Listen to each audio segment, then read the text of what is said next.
Warning: all stories could be completely made up, and we have no way to confirm that. Any and all names mentioned in the show are most likely fake. We at Campfire Moto Stories are not journalists and should not be considered as much. If you're offended by anything said or shown in this episode, don't care. But we encourage you to voice your opinion so we can laugh at the fact that you can't control your emotions. This program contains full language, and I recommend no one to watch or listen to this. The views and opinions expressed in the program are those of the speaker and do not necessarily reflect the views or positions of the sponsor, any advertisers, or the sponsor's affiliates, employees, or partners. Coming to you live from the Claremont Lounge in Atlanta, Georgia. It's Campfire Moto. Hey everyone, welcome to Campfire Moto Stories. I'm Anthony Bennett. I'm thrilled to have you join us today for our live show. This YouTube show / podcast is all about sharing amazing motorcycle stories, everyday riders like you. Whether it's an epic ride, funny mishap, or an unforgettable adventure, we want to hear it all. Today, we have some fantastic guests in the studio who we'll introduce in just a moment, where we'll dive into their riding stories. Plus, we have exciting segments lined up, including recorded interviews, Billy's tech tips, spotlight a stolen bike, and stories sent in by you through website and or phone. At 8:30 sharp, we'll open the phone lines and give our live viewers a chance to call in and share their own motorcycle story. Lastly, you'll get to hear an awesome story from my 5-year-old son about riding. May or may not be made up. But hey, 5-year-old can tell a great story, so can you. Don't forget, you can earn entries into our YZ250 giveaway by participating in the show. Check out campfiremotostories.com for all the official rules, and by participating in any way, shape, or form, state that you've read the official rules, our terms. Let's get it started. Around the wall, another request, all I hear.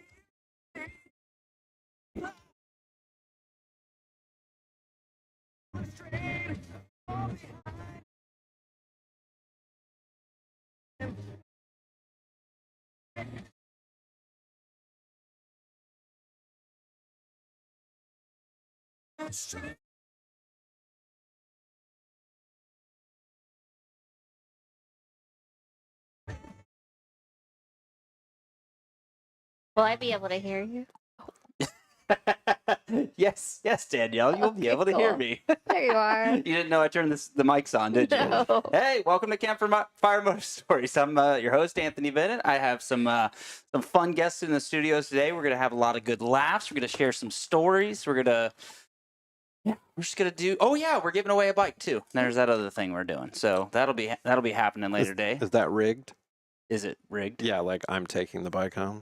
No, I sir. thought that's what you told me. Why the fuck would come on the I podcast? do and you're hope like, whoever "I'll give you the wins bike." it is locally. Like I saved one of the crates for my bikes because I get all the bikes in the crate. Yeah. So I saved it in case I need to ship it, but Nice. I hope it's somebody locally. And I would Shipping's say kinda probably cheap. 90% of the entries are all friends or close by people, so it Yeah. shouldn't A be a little problem. part of me doesn't trust Anthony though, because I feel like he's gonna pull it out and it's gonna be like a model and be like, It's down in the garage. I didn't see it. Well, I'm It's there. surprised somebody didn't break into the garage and go get me payback. Because how many times have I got your bikes now, Rodney? It's twice for sure. I think that calendars came out too, didn't it? Yes, Jim the just calendar is live. Oh yeah, I should probably introduce my guest, Rodney Sargent, and his girlfriend Danielle Ruth. Oh wait, no, it's not Ruth. That's right. Oh yeah. So I made it the YouTube thumbnail. She was hiding our name for so long from people. That So Yeah. what's bull is it doesn't matter if you change your name. If somebody gets your phone, it Now. links and it recommends you to them because I've Yes, done that forever. But I have had Facebook since the beginning of time, and in the beginning of time, it wasn't connected on Oh, your yeah, cell yeah. phone, and so like that's why I changed it, and has since changed. Yeah. So So I don't know if you've watched any of the shows, but one of the things I love to do is I start off with an icebreaker just in case my guests are a little bit nervous. And so I don't know if you've ever told Rodney this story, but I think it just will let people know how much of a bad bitch you are to do this to somebody. I know you're shocked right now. You're like, what story are you Oh, going to bring God, up? What story? Mm. B. Lee taking you on a date. Oh, And then a few years later, I don't remember all of it, but I believe you had lost some weight. yeah. He forgot who you were and tried to take you back out. So you made him take you to like a fancy, what happened with it? Does he know this Do story? you know I Brian don't. Lee, their Ah! former roommate? Oh, No. whoops, my bad. B. Lee. Okay, keep going. Okay, so I was a little bit of a chunker way back in the day, and went on a date with this person, and they Mhm. probably weren't the nicest to me, and No, he was a terrible person to women. Like, yeah, yeah, like I know a lot like of this. He's terrible. terrible. He's a womanizer. He's kind of a POS when it comes to women. Nice. So Yeah. And so fast forward many, many years later, finally met, Megan and Anthony and made the connection that this person was also their friend. hmm And then there was this level of pursuit. And I thought, you know what? Let's get some redemption here. So I had this person drive very, very far, take me on a date, spent like a decent amount of money, and then was like, oh, I want to see you again, and dropped me off. And I was like, called him up and I was like, you don't remember me, do you? And they were like, no, I don't. And I was like, yeah, I've met you before. You're like, go fuck off. Like, I'm never gonna see you again. Oh, wow.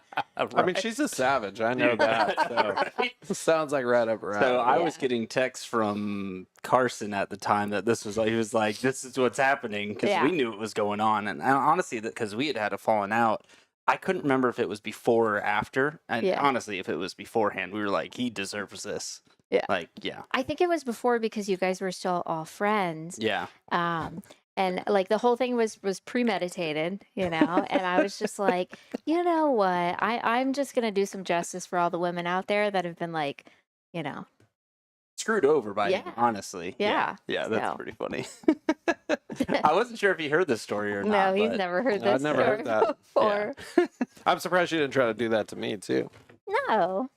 She always had the hots. Yeah, you said that there was a cute story of how you two met, which it's really funny because I was thinking about this and kind of putting like the timeline, because we've been friends, the two of us, with Megan and I, and 12 years, I feel like. Yeah. Marion And- Motorsports days. Yeah, and I remember there was just always, it was like when you guys started dating, it was like, oh, you know what I mean? Like that makes Right. sense. It right? was for Yeah. us too. It Yeah. was just like, it is what it is. I'll let her tell the story because I don't want to put my dude twist on it. You can But- put your dude twist on it. That's fine. Go ahead. Oh, No, no, you now tell I'm it. No, you interested tell in what it. your dude I twist don't know. I'll is. add to it. I'll add to it. All right, so tell the story of how you guys did met, because this is honestly 7 years before you were dating, probably 8 years, I feel like, So or no? we became aware of each other in 2009. Okay, well, that was about the same time that we would have been. Yeah. Like, Mhm. Yeah. Yeah. The two kind of coincide. So I used to be really big into like the tuner car scene. I used to go to shows. I had a car that I would put into shows and would compete in different classes and stuff like that. oh, what car was it? We don't need to talk about that. It wasn't a Porsche, that's for sure. It's not what you're driving now. No. It was definitely way back in the day. But this was like back in the day when, there was Nopi, and then Nopi had kind of died down, Mhm. and then they introduced Motorsport Nationals. And I think this was the second year of Motorsport Nationals, because the first one was inside. I'm just wondering, did this headband, did that go along with the car you were driving? They can Actually, see- no. They can see this I picture, think by the that's way. actually Look later at than. That is at Daytona Beach Bike Week. That is where that's I from. just saw that picture and was like, that's That was just terrible. a funny Look, picture. It's terrible. ask her about that picture because I believe she rode a CBR 600 to Daytona Bike Week. Was hanging out with a bunch of Harley dudes. I did. I was. It was my 03 CBR 600RR. And we'll get into that, the demolishing of that bike later. Oh But yeah, you were a sorry. witness Oh, to yeah. that. So yeah. So anyways, I was at Motorsport Nationals. I put my car in, and not only were they doing a show, but they were also doing a drift event, and then they also had a stunt event going on. And they did the drifting and everything, and then all of a sudden there are these guys that are doing stunts on motorcycles, and I'd never really been exposed to that before. Mhm. And so it was kind of like the first time I'd ever seen anything. And I was like, wow, this is really, really cool. And then I noticed one of the guys, I was like, ooh, that guy's got a nice little booty on him. So It was me. from You, afar, you have a sweet ass. Thank I'll you. he say that. does. He actually get that really, a really lot. does. And then, a couple of weeks go by, and I'm on Facebook, and again, this is before Facebook used to suggest people for you, and was going down a rabbit hole, and I came across his page and realized that we had a lot of mutual friends, and I was like, wow, we are kind of in the same circle. That's wild. I didn't realize that. Whenever you go to these shows, you automatically assume they're not local people. Yeah, yeah. And so I was like, fuck it. And so I just clicked add, and he wound up actually messaging me and saying, Oh, did you slide in the DMs, sir? that's what I like to claim. Yeah, I had to, because that's, you got to filter these people out, especially when just rando Oh, yeah. chicks are hitting you up. Right. Which I'm sure happened all the time back then. So, For sure. anyways, so he actually messaged me and was like, I see we have a lot of mutual friends. And I remember this to this day. He said, "You don't seem, what did you say? You don't seem like a total weirdo." Yep, weirdos. I get the weirdos in the inbox for sure. Stunt riders, that's just like a magnet for them. So he added me, and then we wound up just like chatting back and forth, swap numbers, and genuinely we're just friends. Yeah. We used to go to lunch together. We used to walk our dogs, on the river all the time, and it was kind of cool because we essentially watched each other kind of grow up because we stayed in touch over the years. Went through a lot of like life events between TJ and things of that nature with his dog, and because I was in the veterinary industry and Yep. helped take care of some of those situations for him. But fast forward, we're going on almost 3 years coming up next year. Randomly, we were both just like, "Hey, you want to go have dinner?" There'd always been this like thought of like, "Hey, you kind of cute." And also, it kind of seemed like it was always mistiming as Yes. far as dating somebody. Like he either had a girlfriend at the time or you had a boyfriend at the Yep. time, and then whenever there was an opportunity, it wasn't there. So it was Both, kind of funny. Yeah. Yeah, like when it fell together, it was like, all right, dog lovers, motorcycle lovers, cool people. Like, Yep. yeah, it was just so funny to see that kind of happen. Yeah. Yeah, it kind of almost makes me feel like how it happened with Megan and I, but you said you guys got to grow up together. I still haven't grown up. So I mean, she's- likewise too, Yeah. but she's basically talking about herself, how she Yeah, grew oh, up. yeah, I'm okay. over here just, Well, that's why I didn't want to tell the story and fully ruin I it. mean, I guess you have grown up quite a bit. I have, for sure. You We don't have know. rando weirdos in my inbox anymore. They see, There you go. just don't bother. But I've been messaging you. Those are text messages, though. Don't count. Your name pops up. It's like, Anthony, do not answer. And he's already your friend, so Yeah, I guess it he's doesn't. got naked on my motorcycles multiple times. So, now. I'm just tell, like, Yeah. tell people the last one. Because Jesus it's Christ. so Yeah. So Anthony comes to buy a couch at our house. Like we've been trying to get rid of this expensive couch, and he offers some stupid amount of money. He's like, "We'll give you $800 for this $2,500 couch." And we're like, "Oh God, okay, just come get it." And he comes to the house, and we're sitting there talking. And he's like, "I gotta go to the bathroom," and he slips away, and it's just long enough for me to be like, he can't still be in the bathroom. Because we were outside. I Yeah, think it we was were a outside, and I go. minute and a half. It was fast because I got it on camera. There's cameras all over my basement, so he's literally runs downstairs, strips like it's in lightning fast. Dude's like butt naked in 30 seconds. All on my T7, like it's the one bike he hasn't got yet. He's just all on my bike, and he doesn't realize that there's multiple camera angles of him just getting butt ass naked on my bike. And I'm like, he's not in the bathroom. I go downstairs and I'm like, oh, son of a bitch.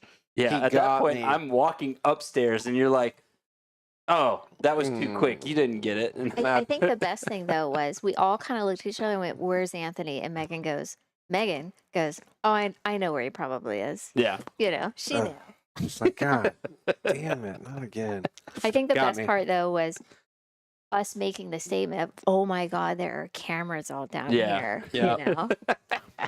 You're lucky. If I wouldn't have got a banned on Facebook, I'd have posted the video. But just oh, I sent you the putting video a with little the eggplant on there. I wanted to like bare booty cheeks on Facebook, and I've been banned for the dumbest things. I literally get on Facebook, and it's like I could say I blew up an engine, and Mhm. here comes the Facebook Nazis banning me from Facebook. You can't say blow up, and I'm like, what did I do? yeah. Like, grenade it? Oh, that's Do another you- trigger so, word. Rodney, we've got an influencer amongst us. You got like 30,000 followers on Facebook, right? So Right. do you think it's worse because of that? Like because you have a larger following that it will ban you for stupid stuff like that? I don't know, because I don't say these things like on my fan pages. I say this like on, when I'm just On your regular on one. my regular page, or I'm just, part of all these forums and things like that. And I'm talking to guys. And it was funny because the last time I got banned, it was for a Honda Grom engine blowing up. And I'm like, I blew up this engine with 8,000 miles on it, and I got banned. And I'm like, you've got to be kidding me? Like, You I gotta literally, put like a 0 for the O. no, any of the words, like, literally will trigger it. And once they get you, it's like an algorithm. They'll keep getting you. Yeah. And you really got to, like, word it, Huh. like, very sneakily. So, yeah, I don't do that on my Facebook fan page or, like, my Instagram. I just do that on my personal page. I try to keep it professional. On And those honestly, pages. with how bad I just troll people all the time, Yeah. I'm really surprised that I haven't been banned. I know, that's You've why- multiple never been times. banned. No, it's happened like once or twice, but like a one day, and I honestly can't even remember what they were, but I definitely was like, really? That's what got me banned? No, I got That's banned crazy. for like talking crap with my buddies, you know, how we're gonna like slap each other and do silly shit, you know, but you're like, oh my God, like I was literally joking. We'll be texting back and forth, like, oh, this Facebook crap is like at that point, like you just kind of boycott Facebook for a while, and then, you know, it just sucks you back in. Yeah. It's like, so toxic. I've somehow managed to stay away from TikTok. My wife's like, you got to make a page. Yeah, I You're going don't to be do it making the either. shorts and all that stuff. It's kind of like, to me, when I hear people talking about how addictive something is, because I waste too much time with social media as it is, but like Candy Crush. I refuse to download Candy Crush No, I've because I never heard done that nothing either. but about people talking how addictive it is, and people are like getting divorced over it. So I just never downloaded it. Yeah. And I I wouldn't have never- thought about it if I it. never had TikTok or Twitter or any of that. No, I never. I did a Twitter one time, and I think I used I've it got like 2-3 Twitter. times. I don't really keep up with it as much anymore. For a while there, they had like super filtered everything, and now Mhm. that Elon's got it back, you know, or he's got it, period. You know, he took all the bans off of it and stuff, and so you pretty much can say whatever you want on there. But I don't really get into that. It's so busy between Instagram and Facebook. I'm just like, dude, like TikTok would just. I always thought Yeah. TikTok was for children, and then now that I see too. that there's people that learn so much crap on TikTok, Yeah. I'm like kind of intrigued, but I just don't even want to. I don't want to go down that rabbit hole because I don't have any more time in the day. It's already like, you know, it's constant messages. I'm very active in like Instagram stories and stuff like that, Mhm. and I get so many messages on whatever I'm doing. I just random shit, you know, people working on motorcycles or riding bikes and giving dudes tech tips and things like that. I mean, it's like a full-time job just being on social media. Yeah. I'm like, oh my God, how do I find it? Is kind of funny because I will be out riding with the boys, whether it's, you know, stunt riding or dirt bikes or whatever. And I'm always like phone out, and it's because it's content, you know, I'm Yeah. like waiting for somebody to eat shit, you know, or to do something funny. And I mean, it's really like a full-time job, and my boys know, but they're so like just naive to it. Yeah. Nobody's ever got their phone out. It's just me. And I'm like, I'm going to get somebody getting hurt. Like, Yeah. You know, it's just, I don't care about it going viral. It's just constant engagement. Yeah. You know? I'm So, trying to remember one that there was. I think it was your video of somebody eating shit on about this time last year on a dual sport ride. oh man, And that it was was Alex constant. or Jim's or Dude, or one of those the- guys. Between the supermoto guys and the dual sport guys and the Grom guys, those dudes, like, they're always eating it. And the so- Saran guys. Yeah. And your trail in your backyard. Oh, Yep. man, With it's- awesome. it's always something. The bad part is when we're not trying to get hurt, like doing hard enduro stuff. You know, I'm taking Yeah. you. You're like, I don't want to do this crap, and I'm like, dude, we get like chalked off of motorcycles and objects onto big rocks and stuff, and you're just like, thank God for stunt riding because it makes me a bit, you know, more Limber. aware. I mean, you know, getting pitched onto a rock off a dirt bike isn't really that bad because getting spit off the front of a sport bike that weighs 460 Yeah, pounds yeah. starts chasing you down, you're like, this is way more dangerous. So I just remembered one of our rides that you and I did. I didn't even write this down, and I meant to. When you remember what happened to my rear wheel? do the rim locks, left the chat. You're riding, the rear tire is spinning on your rim. You can't even go anywhere because it got all wet. Oh Where my we went through gosh. like a bunch of creeks, and every time you gas it, the rim's just spinning on the spinning. tire. And I'm like, dude, did you forget to put your rim locks in? Like, what an idiot. And you're like, no, dude, they were on. And I Yeah. like go back and look at video, and I'm like, oh, I guess they Yeah. Where were definitely you left. riding at? We were downtown with just a buddy, Chris Dawson. We were Yeah, riding yeah. down there, and we parked at Dawson's house and kind of dual sported over. And Anthony's riding like a full race bike. Yeah, that Like was my moose- woods bike with bibs. So Moose there's no bibs, tubes. It's no bibs. tubes. Yeah. It's just multiple rim locks, and we're riding all this hard enduro stuff and making Anthony go up all these big hills. And I was sending them. you were, for sure, yeeting yourself right up a couple of them. But during that, it definitely, like, hard enduro, like, smashing these rocks and chucking your bike up hills and stuff is pretty rough on it. And I guess his rim locks just, like, They just loosened up. And since that day, though, I started running dual rim locks. Like, that taught me a lesson that I luckily didn't have to learn the hard way in a race. right. That was would've just sucked, a fun ride. Yeah. Yeah. But I don't remember. What the hell was that? I don't remember exactly. Well, actually, no, I do know exactly where it is because there's a business that's at the end of that entrance. So I'm not going to say what it is, but Coleman, that's been on a few times, he actually works at that place. Really? Yeah. So there's a business to the right and then the dead cul-de-sac. Yep. But dude, it was really cool. Like, there's the old jail. Mm-hmm. It's called the prison farm. Yeah, the prison farm. It's now non-existent, so we can talk about it. It's gone. Is it? They leveled it. So, well, Oh, because they were using it for training or something, Cop right? City. So Yeah. Cop City was like that huge, controversial, big police training facility that's downtown now. And it originally was an old Georgia prison. And it had been back there in the woods, as you saw, all the graffiti and, it was pretty awesome back there, but we had all kinds of woods trails and stuff like that. And Yeah. then across the street in that cul-de-sac that you're talking about, that's actually all gone now too. Really? So yeah, that's owned by the movie studio down there. And Wow. remember the sketchy bridge that was literally what it was called, was Sketchy Bridge. Mhm. It's gone. It's like a giant, you can drive tractor trailers over it now. Hmm. It's all like non-existent. The train trestles and stuff back there are still there, but you have to cross like a giant creek, like a deep creek, to get over to them. And then it's all basically like, there's about a third of it left, which kind of sucks. Yeah. What's wild and a fun fact about that whole area is that is also where the Atlanta Zoo would bury the animals after they would pass away. Really? Yeah, there's like tigers and elephants and buried so back like there. the founder of Coca-Cola, his elephants that passed away, they Uh-huh. actually buried them in that area. I think Willie B. Do you remember Willie B? I don't know that Willie B was buried there. I Mm-mm. looked it up. They said he was. Oh, Is that well, like that an was Atlanta rapper? No. Right. Sounds like a rapper name. But R.I.P. legit, Willie like, B. could Yeah. you imagine as they start Yeah, like Willie raiding B. He's that? buried out there too. Yeah, that's Crazy. just digging up the prison farm. It's pretty wild because, like, when they start, we've been riding this place for years. A couple of the local ATL trail rider guys, like, they, just lived right there in East Atlanta. Mhm. That was like their dual sport green space, and it was more than them that were upset. It's just all these hippies and all these ecological people God, that it was were. massive. Oh, there was like Mhm.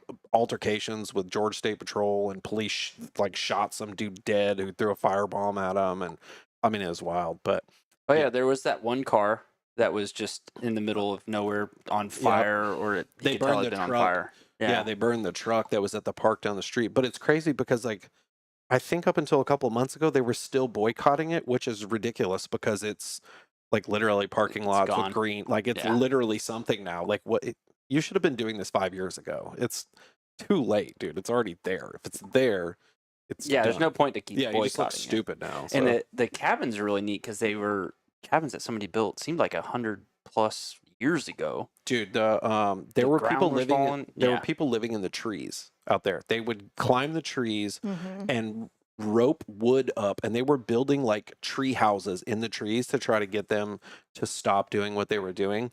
And there was like they brought like an old F-250 out there, burned it to the ground, flipped it upside down. I've got like pictures on my phone of like. But what the funny thing with that too F is like Cop that's gonna City. stop them. Anything, Oh, dude, I'm you like, know? bro, they're coming back here with a bulldozer. Yeah. They're gonna knock that front into end the loader will just creek. pick that whole thing up and Oh, take dude, it out of there. They wasted that whole place so quick. It was sad to see because it was the largest green space left in the metro Atlanta area Mhm. inside, the perimeter. But I mean, dude, it happens. It's happening out Yeah. here where we live. It's just Oh yeah, you're not gonna find this for too long. People, if you're come to Atlanta, stop. We're full. yeah. We've been Yeah. we're full in we've Atlanta. been Get the full. fuck We're outta here. That's funny. Yeah, we went down a rabbit hole with a bunch of that stuff. Let's get into some of the stories that I kind of wrote down. This one was a little bit of a weird one. You text me, Danielle. Female rider in space? What? Yeah, outer Oh, space. she likes her outer space. Yeah, just rocket ship. What? No, I was just going to talk to you a little bit about like being a girl in like the motorsport space, like as a Mhm. hobbyist, and how like, it's a very big male dominated industry. I think everybody kind of knows that, but I would say that it's also very welcoming. Mhm. And I think a lot of women are so afraid to try to just learn to ride a motorcycle. And I talk to Rodney about this all the time. I'm like, every time I meet a woman that's like has a little bit of interest or asks me what I do, they always say like, "Oh, that's so fun. That's so cool." And then I usually follow up and I'm like, "Do you want to learn to ride?" And Mhm.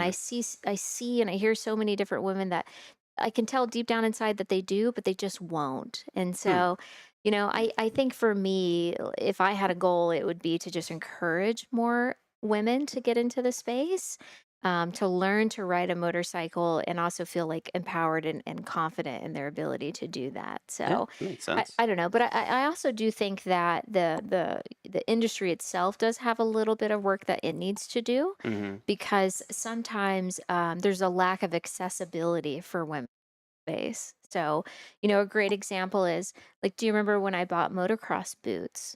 I love, can I say the brand?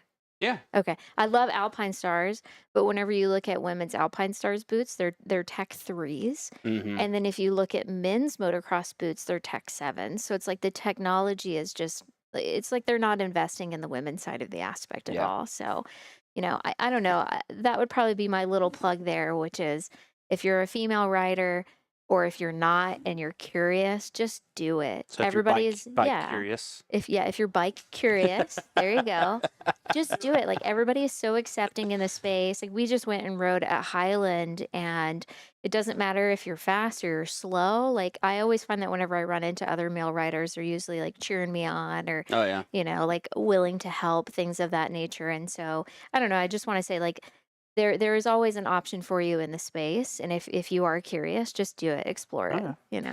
No, I mean when Megan was working at Motions back in the day, Mm, right? Like she did not know anything about this industry, yeah. but she ended up being one of the better sales person. Like the first month Yeah. was beating everybody, and mainly it was because there isn't a lot of females that work in the industry There's in a lot of not. cases. Yeah, And there's I'd just say not a lot more of now female than riders. before, but Yeah, there is for sure more now, but like just in general, like and I see it. I see so many women who are like, God, I want to do that. And it's like, just do it.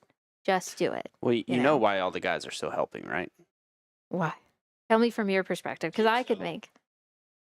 Is yours not working? Hello. Oh, There you damn! are. I Yeah. thought I cut off the other one. Oh well. Yeah, Because they do want to tell. get laid. Do you agree with that?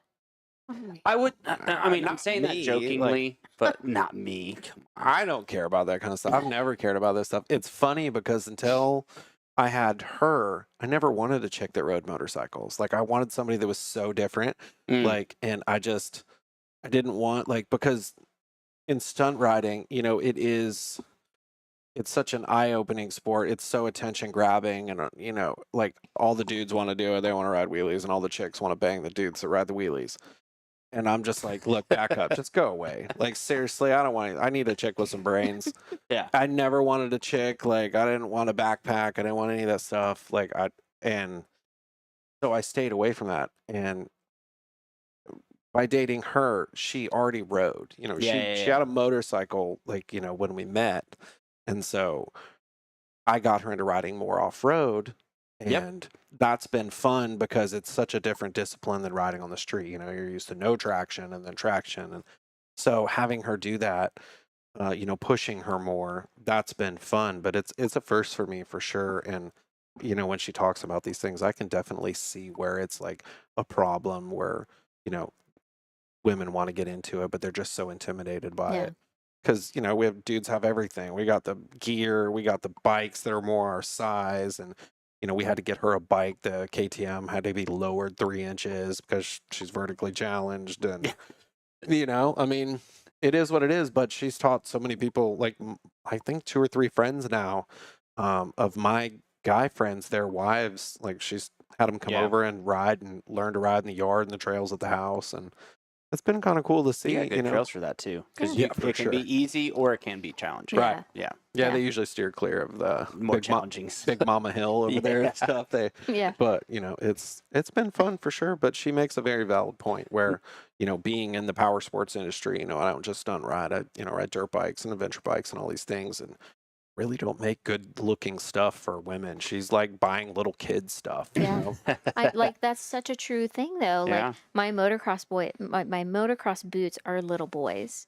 That's what I wound up buying And you got to think women spend the money. They're like $2,000 purse, no problem. Yeah. Right. The gear, you would think they would make their gear just, but I don't know if dudes are designing it or what, but I'll say for off-road, Mhm. FXR is doing a good job of like making more female design gear, and I will say that's what I think Icon did right back in the day, and why they killed it is they did. yeah, well, really- their main designer, Kurt, was, the owner of the company. He's such a creative mind. Mhm. He's then sold the company, but, and they still do wild stuff. They put weed on helmets and cheeseburgers and crazy Yeah. stuff, but, they really need that in like, I ride for WPS, and Fly Racing doesn't really make anything that jumps out and grabs you for a woman. Yeah. Their new lines of stuff. You can tell that there's different designers working towards the guy gear, and it's looking cool, but it's like the girl stuff still needs like that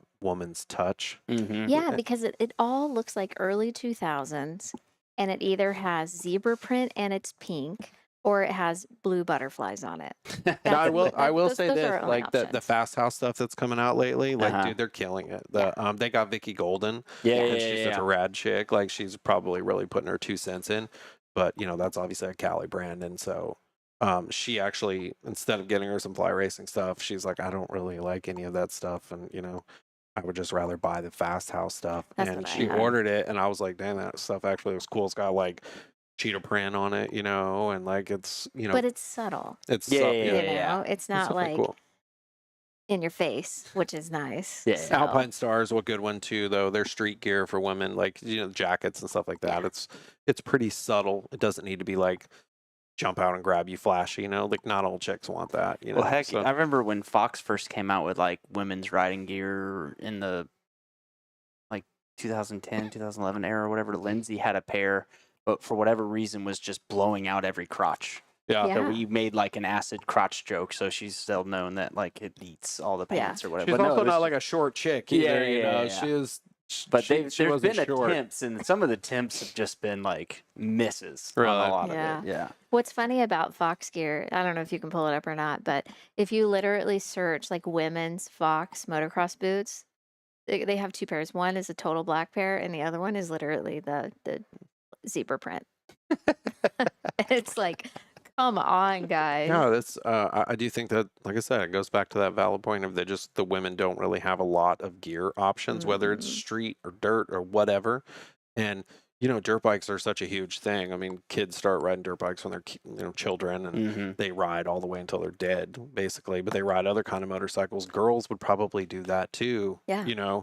It's just street bike's a bit more accessible, and you don't want to be super loud and flashy all the time. But like dirt, definitely need some chick stuff. So if there's any women listening to the podcast, definitely and you have your connections. Put it out there. I or feel like just- you should be using your connections. I know, and Yeah.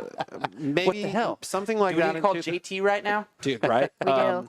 Seriously, something like that probably can happen because a bunch of things have changed at WPS.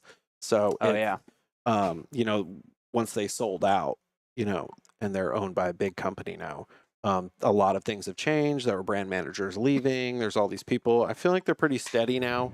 This was year one of of everything going pretty smooth. The new. So yeah, and JT's over a bunch of stuff now, so it's pretty rad. He's always had his hand in stuff, but Oh, we yeah. got a new marketing manager, and so it just they've got their ear on the ground. It's probably a lot. They got to keep going day to day business and then figure out what's new. But I do know the WPS has a bunch of girls working on the marketing side of things, and so I've been emailing back and forth with a few, and maybe they're the ones to start really pushing this because they are at all the events. They're at outdoor Mhm. motocross and supercross, and they have such a huge presence because fly racing, and WPS is such a huge off-road company. Oh yeah. So And they've even street bike- started sponsoring some of the women's rides. Remember the one you and I were talking about going to? Like Fly Racing is actually sponsoring that. I can't remember the name of it, but it's just cool to see them get like more involved in some of that like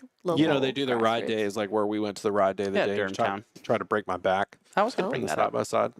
Yeah, well, we can get to that, but it's days like that where they're doing these things out west and stuff, and I'm really hoping to get more involved with this down the road, especially this season. We've got the camper now, so we can basically just travel, and she can work remotely, and hopefully we can get on some of these. There's like a bunch of all girl rides, Yeah. and so that might be kind of cool. Head out west and get her in there with some like minds, and she gets to ride, and the girls like feed off each other's energy. And I don't really notice that because I'm like riding with dudes all the time. I don't think we're feeding off each other, but I guess we really are. The feeding we usually give our buddies is "Do it, pussy." Yeah, that's it. You're like, oh a man, man." don't be a little bitch. Yeah, go do man, it. okay, I gotta do it. But the chicks, I mean, I don't know if girls do that or not, but they definitely like feed off of each other. It's No, it's It is- more like you can do it, sweetie. Come That's on, it. honey. Oh, yeah, you girl, can we do got it. you. You guys Look at don't him. think what you're doing is not the same thing. No, we're using harsh totally woods is. and we're trying to use reverse I'm psychology. like, I got $5 if you try this hill right here. Like, and I know it's gonna go poorly. I'm paying this- 90% sure he did peer pressure me to do a few things. I do. I've that got them day on that we video were for trying sure off too. riding. We tried this. I tried to get him to do this one hill that I don't even do because I know it's just stupid. And he just yeeted his bike right off this thing, and I'm Oh my like, god. you got to ride this thing back, dude. So Yeah. I'm not surprised. Like I literally will tell him before he goes on a ride. Sometimes I'm like, "Hey, don't break your friends. Please don't break your friends. we joke about it all the We time. have We dinner literally. plans with them this weekend. Don't break your friends." I just text some of the boys just a little bit ago. We're setting up a ride for tomorrow. I was like, yeah, who wants to go get hurt? They're like, yeah, let's go before the rain. I was actually, because I saw Saturday. It's going to be warm, but it's going to be raining all damn day Saturday. So they I went do want today. to They kind went of go today, ride too. tomorrow, but I'm not sure where. Yeah, we got some pretty sick trails locally now.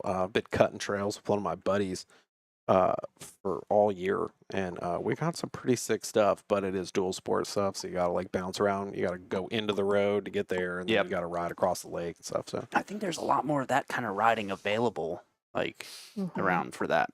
we just actually started a Facebook group for like heavy enduro, like doing heavier, harder enduro type stuff on adventure bikes. Some of us are really stupid. And I don't know about doing some of the shit you guys do on the It's- well, T7s so and that I'm- stuff. Well, being a professional stunt rider, I'm pretty used to chucking a 450-pound bike around. So, Yeah. like, I've got good tires on it. The bike is reliable. What can go wrong? Cage That's- all the shit that Oh, you yeah, I've can got break all if that, you yeah. knock it off. Yeah, Yeah, it's it's pretty protected. It's pretty bulletproof. It's got all the enduro stuff on it, hand guards, all that stuff. So, we just started a group with that the other day, and I think I already got like 120 members or something locally. It's just a Georgia heavy Yeah, enduro. yeah, People are like, "What are you doing this for?" And I'm like, "Well, some of us like to ride like idiots, So Fair. it should be pretty rad. I'd love to get as I get older. I can't keep stunt riding sport bikes forever. But I really want to get it's into. wheelie, stoppie, brake, gas, Oh, wheelie, dude, brake. trust me, it transfers burnout. to everything. It's Yeah. dirt bikes and street bikes and mini bikes and it's every bike, electric bikes. Who cares? Like it all. Yeah. But I really think that like transfers over and like adventure bikes being so ergonomically correct. You're like riding upright feels good. Your back's not all blown out riding a sport bike. They got plenty of power. It's just. And I'm such a motorcycle enthusiast where I love to tinker. I like to get good suspension on things and good tires and see how they work and how they perform. And then people are like, dude, I can't believe you're trying this shit on a 460-pound adventure bike. And I'm like, really? I'd try this on a Goldwing. Like, I mean, I will would. say, dude, Goldwings are pretty badass as They're far pretty as their sick, dude. ability I'm not to even- like take turns and all kinds of crazy shit. and go in reverse. yeah. So, No, Goldwings are actually very nimble. yeah. I remember first time really taking one out like in my early 20s, and I was like, holy shit. Oh, dude, This we had a thing guy will growing up with turn. us. This guy, David Pageant, local Marietta dude.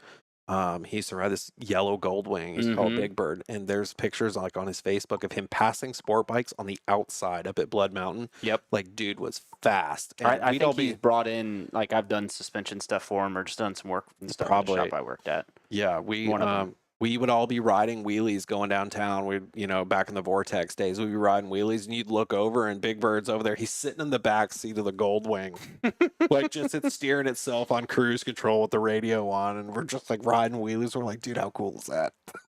Probably feet up actually on dude, he was the chilling, man. That thing bars. had you heated got the seats, lock like- that you could lock on the gold wings. Yeah. Oh yeah, dude. That thing's rad. Actually, I have a couple of my young friends that are under 30 years old that have them Yeah. right now.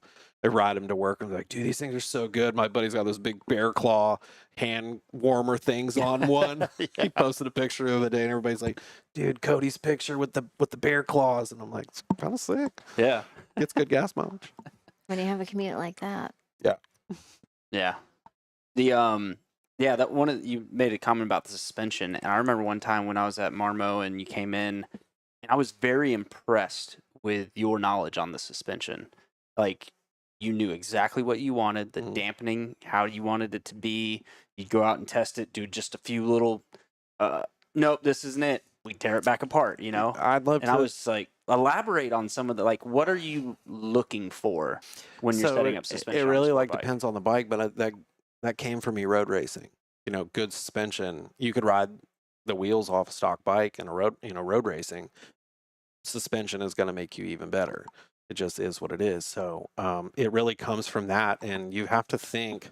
So stunt riding, the motorcycle was never designed to ride on one wheel, especially not the front wheel with no engine. Yeah. So you've got the weight of the bike and the weight of the rider up on the forks, and you needed to eat up all the bumps that most people are traveling on two wheels. Well, I need the same suspension, and you're going to have to pick the best of both worlds, because it's got to ride good on two wheels, but it's got to ride pretty good on one wheel, on the front wheel. So it was actually just figuring it out, buying good cartridges, things like that, because, the stock stuff is so limited. But I pretty much have good suspension on every motorcycle I own. Well, yeah, because you know how important it is. I do, yeah. So, So funny. I think so. I ride for a suspension company for Honda mini bikes.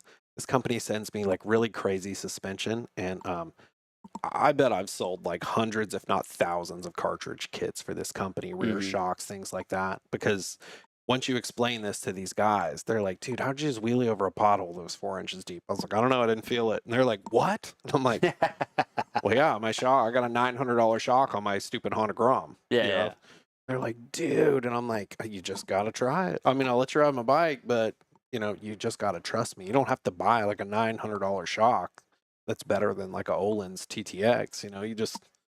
You could buy something that's better than something made for a 140-pound Thailand man-child. So Yeah, the it's every stock bike. suspension on those bikes they're junk. Look at guys going racing super bikes. Opie Kaler, super bike, bone stock GSXR 1000, put suspension on it and tires, and dude can it's no motor work whatsoever, and he can turn qualifying laps for a super bike race on a bone stock motorcycle. So Well, Opie's a bit of a freak. Opie could probably do that with just tires, but yeah, he's definitely the fat. You would never know it knowing the know. dude either. You're just like, oh, this dude, who is he? And then you're like, oh my god. Yeah, when I had him on the show, that got brought up about how Chris Turner talked to him about, I went looking for a guy, and he's just eating cheese, the cheese, canned cheese, right, The on the cheese cracker. whiz. He's like, I'm looking for Opie. He's like, yeah, it's me. After he waxed him in a Dude, practice yeah. session, he's like, Ope Dog is You're the Ope? man, dude. Yeah, Ope Dog's the man, dude. That dude is we got this joke. We're like, you ain't shit.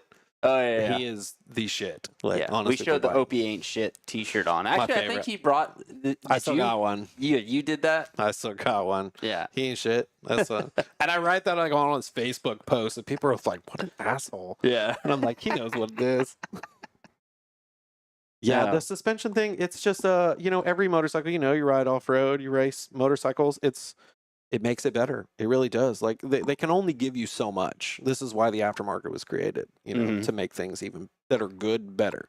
Yeah. It's really hard to make a KTM 300 XCW enduro bike better than it already is, because it's fuel injected, it's oil injected, it Yeah. starts upside down on your head. WP forks, but Yeah, but if you've got the 48s and not the air forks, which Yeah, none of yeah. the hard enduro bikes don't come with that garbage on there. that's right. Which I is forgot about that. crazy, because they put that shit on a motocross bike, and I guess they expect you to air up the preload side or something. But Yeah. hard enduro bikes come with like basically closed cartridges on, so it's yeah, pretty I forgot rad. they did that one. Now they do make some badass ones that I do drool over those with my hard enduro bike. I look at bikes, I'm like, oh my god, babe, look at this! It's got $6,000 forks and shocks on it. It's got the big cone valve, WP stuff on it, and I'm like, Oh my gosh, "Ugh." she's like every time. Every time. Yeah, but every that's time. why like you ride into a dealership and you look at a 2025 KTM 300 XCW hard enduro and you're like, it's a $15,000 dirt bike. Yeah, Oh, it is 100% worth it. yeah. That thing will start upside down on your head at the push of a button. Like, it is insane how good those bikes are. I'm really hoping Yamaha comes out with a few. Dude, look, let me say this. If any of the Yamaha people are, get your shit together. Oh my God. KTM ain't going nowhere. But if Yamaha made a 300 fuel injected 2-stroke, which Fantic overseas in They Europe do. makes Yep. this bike, it is a damn YZ. There's a dude on Facebook right now. He's in like Arizona or some shit. Yeah, they got one. He's got one and he's like literally taking apart, showing the flywheel. It's Yamaha parts and they don't know what it is, but there's a fuel injected 300 Mhm. electric start. We talk about it in our group all the time. That, I mean, their Yamaha fanboys are like worse than Suzuki fanboys. Holy Jesus, dude. That Blue Crew you got stuff one is sitting right crazy. Oh, here. for sure. Yeah, Like, yeah. so my T7 is like my first Yamaha I've actually ever liked. Every other Yamaha gave up the ghost on me. But so I'm trying to give it a chance. But Yamaha has like they just got a hard enduro and a super enduro cross racer. Cody Webb. Yeah. So Cody Webb's in and he's on a multi-year contract. Have I you been guess, watching and the things that they've been doing with the motor, like Mhm. the different power valve channels Yep. and a lot of the other stuff? It's really neat. Look, the enduro world is insane. Like Yeah, yeah. it's enduro is so big. MX, is huge, obviously, but that bike is so when did they change the YZ250? 2007. No, so they have made some other changes here and there, but nothing like groundbreaking. I mean, dude, it's kinda thing. 2025. We're not kickstarting no bikes. Yeah. Like and I saw the dudes Tell that to overseas that Suzuki. seriously, that's why they don't do well. They're they pay contingency and their bikes are dirt cheap. But if you're wide ass open all the time, what do you need an electric start for? But hard enduro is not like that. Yeah. And all it would take for the Yamaha executives to go to like Well, TKO in there's that Tennessee. one brand that's made an electric start for the YZs for That's what I a was getting to. long time. Yeah, it's heavy as shit too, dude. Yeah. That thing is like a car starter on the side of a YZ. But I mean, if Cody Webb, he has a battery in that YZ250X. Mhm. He's got a battery in it because he's got an electric fan on it now. And all you need is like a tiny little lithium battery Dude, the that batteries are weighs so light. ounces. Yeah. All it's got to do is start the bike. Yeah. And you don't really need that much compression. Like a KTM's actually low as shit compression. I think a 300 XCW runs on 87 octane. I have an XCW right now. My stock 18 XCW TPI has 385 hours on the stock top end. I have never changed a piston. That thing runs like a raped ape. Well, hell, Jim, you got to be careful with the fuel injected ones, though. Jim got about 50 hours on his, and it kept doing some really weird stuff. And it turned out that the sensors were picking up Yes. blow-by from the piston and was actually cutting his bike out. So and, that's called and a he crank. finally was like, I'm done with this thing, and he traded it in, and then they figured out, oh, you just need a new piston. That's it. Well, Yeah. they probably, because so there's a crankcase pressure sensor in Yep. the back of the cylinder. If that gets clogged up, that thing will go erratic as all get out. I figured that out with a quick Google search. And I was like, oh shit, let me take this thing off. Took the hose off that goes from the cylinder to the sensor, blew that thing out, and all this carbon junk came out of it. Because you got to think if you're riding enduro, you're not wide ass no, open. yeah, You're you're like bogging it down a you're good just bit. chugging it. And I cleaned that thing out and I sprayed carb cleaner up in the sensor and put it back on. Never done it again. And Yep. I was like, damn, that's what it was. And it was just a Google search. The new KTMs actually have sensors. The Huskies too. They have two sensors. They've got an air temp sensor and the crankcase pressure sensor. And if one goes out, you can swap them. So it's kind of cool. You can just take the hose off one and stick it on the other. So I know we didn't do our tech tip. We said we'd do our tech tip, but and we We'll said save we'd that. do We one. won't even We're use there that one. now. We No, won't we're, even do we're that at one. the tech tip right Yeah. now. So yeah, but I got to do. I can give you a million sport bike tips. I get this crap all the time from guys on Instagram. They're like, dude, how does it do this? How does it do that? How do you make that? And I'm like, Now it's time for some awesome tech tips. Transform your comfort with Innovative Mechanical LLC, specializing in HVAC service for residential and commercial properties. They provide expert installation, maintenance, and repair. Their certified technicians ensure top-notch service, whether it's conditioning, heating systems, indoor air quality solutions. Serving Georgia since 1999, they prioritize customer satisfaction, prompt, reliable service at competitive rates, routine maintenance to emergency repairs.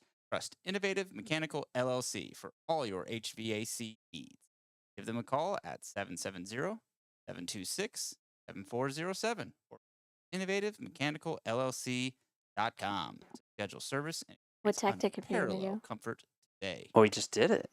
That was the tech tip. Oh, That was the text. No, I Swapping mean, sensors. That's so Figured might easy. as well. We're talking You're about welcome. technical stuff. Yeah. No, I mean, if there's other ones that you wanted to hit on, it's just since we were talking about tech stuff, and I he didn't. could probably tell you how to completely take apart the innards of your suspension, Yeah, I mean it's. since he has like So, 4 I don't deal with times. carburetors. If anybody ever asks me about that, I'm like, dude. I don't shit, man. It's 2025. We don't do that. Yeah, when I don't somebody even brings like a carb dealing with clean my- for me, I'm like, Dude, I just bought my Yamaha little EU2000 generator, the little silent one. yeah. I let it sit too long and it gummed up with ethanol. I just bought a new carburetor. I'm like, I'm not cleaning this shit. I was gonna say I've got a carb vat if you do need to soak one in there. Yeah, you I let got that one shit too. sit in there for an hour. That's a good tech tip too. They're like $20 at any hardware, not hardware store, auto parts store. You can get the carb vats, and man, if you have to do a carb clean, that is the way to go. Yeah, this thing, dude, I use those I use it for a lot of parts actually, but it's those cleaners, man. They and like experimenting they with have different those, detergents and stuff. The ultrasonic cleaners. That's things what I have. too. One of those. Yeah, I haven't yet. Yeah, I used use one the of those yet. ultrasonic cleaner, and dude, that thing, you put it in there, I think it's 175 degrees for 30 minutes. You could take, I've put carbs in there before and just took like the, Do you have to worry about the O-ring stuff with that? Mm-mm. No, you can leave the rubber in because that's one thing that sucks about the carb vat is you have to take it all apart. it depends that. on how, like, depending on what you put in there, they recommend like this solution that hasn't eaten any O-rings or anything that I've Mhm. seen in any of my stuff yet. But dude, it's kind of cool where like I'll take like the bowl off a carburetor or something and I'll just leave the carburetor and they're sitting on it, and depending on the size of the machine you get, it's got like a little screen in the bottom of it that's kind of fine. And you just put that thing on there and it just gets to bzzz, and you watch it and you're like, dude, look. You can see it. It's like the crap starts coming out of it. And Yeah, it's yeah. just like, it looks like smoke in the water. It's crazy. And it starts coming out and you're like, dude, this is crazy. Yeah, I've never even seen one before. Ultrasonic besides, cleaners are like cool. a video, so I want the. Dude, you can get them on Amazon like super dirt cheap. You can get like really small tank ones. And that's what I did. I just got one that's big enough for like small motorcycle parts and stuff. And it works great. So I usually will take jets out, everything apart, take that- and set it in there. Do you need to do that with the ultrasonic, or can you just take apart the bowl? I've seen dudes take, like, my buddy took his KLX 110 carburetor and just stuck it in it. And he took the bowl off of it and just turned it like this and ran it for Yeah. 30 minutes and then turned it Kind upright. of let gravity, if Yeah. when it comes out, just shake itself out. Fired thing right up. Huh. I was like, damn. You can literally see like the crap come out of it. It's the harmonics behind that. It's crazy. It definitely vibrates everything So out. have you looked into it like more? Is it more of the sound or is it the solution?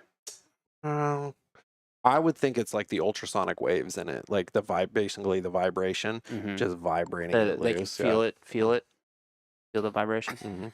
You know how it goes.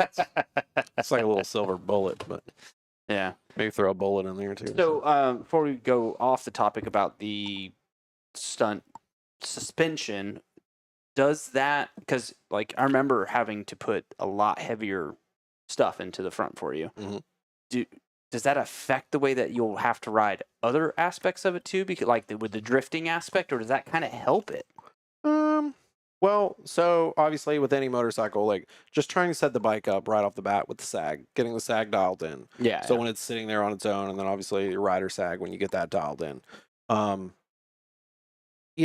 I've never done anything suspension wise that made it worse. It doesn't make it any worse to ride on two wheels or drift or anything like that. Now, being a bigger dude, I'm 6 foot, 210 pounds. So it's like, my Kawasaki ZX6 isn't for a 165 pound guy. Mhm. if some little guy got on it, it would feel pretty stiff to him. But that's, that would be any motorcycle that has the suspension set for their weight.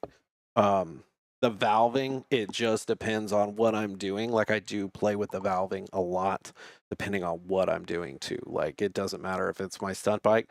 My stunt bike, if I'm rolling like really long stoppies, then I'll make some adjustments to the fork. I want it to compress quickly and rebound slowly. Huh. I don't want it to pogo. Yeah, I want it to just kind of drop down and sit in the fork and the stroke, and then just stay there, and it can still absorb bumps.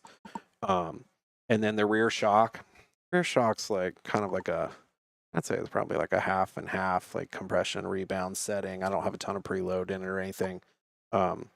It's kind of like a normal thing. I like it really soft, like when I'm in a wheelie and moving around, like whether you're going in a circle or it's kind of soft, but my front end is pretty like dialed. It feels really good. Yeah, I did kind of feel stupid when Back then, when you guys were probably doing something, so I probably experimented with like a 10 weight fork oil, which seems like pretty thick because most of that crap's like 5 weight. I think that you maybe So put like 15 as a I probably, attempt. dude, I've tried everything from like doing heavyweight oils to no weight oils, especially in like steering dampers and thing like that. Until we actually, when we were doing the stoppie stuff really hardcore, we would have 2 steering dampers firing, opposing each other. Oh yeah, And so the problem is when you would run thick oil in them, then they really wouldn't move at all. When you started turning them up and you stiffen them up, you got to think, if you're picking up a stoppie on a drag strip or whatever, it's a narrow drag strip. You got to turn around and go the other way. So now you got to go down there and you're turning both steering dampers off just to be able to turn around.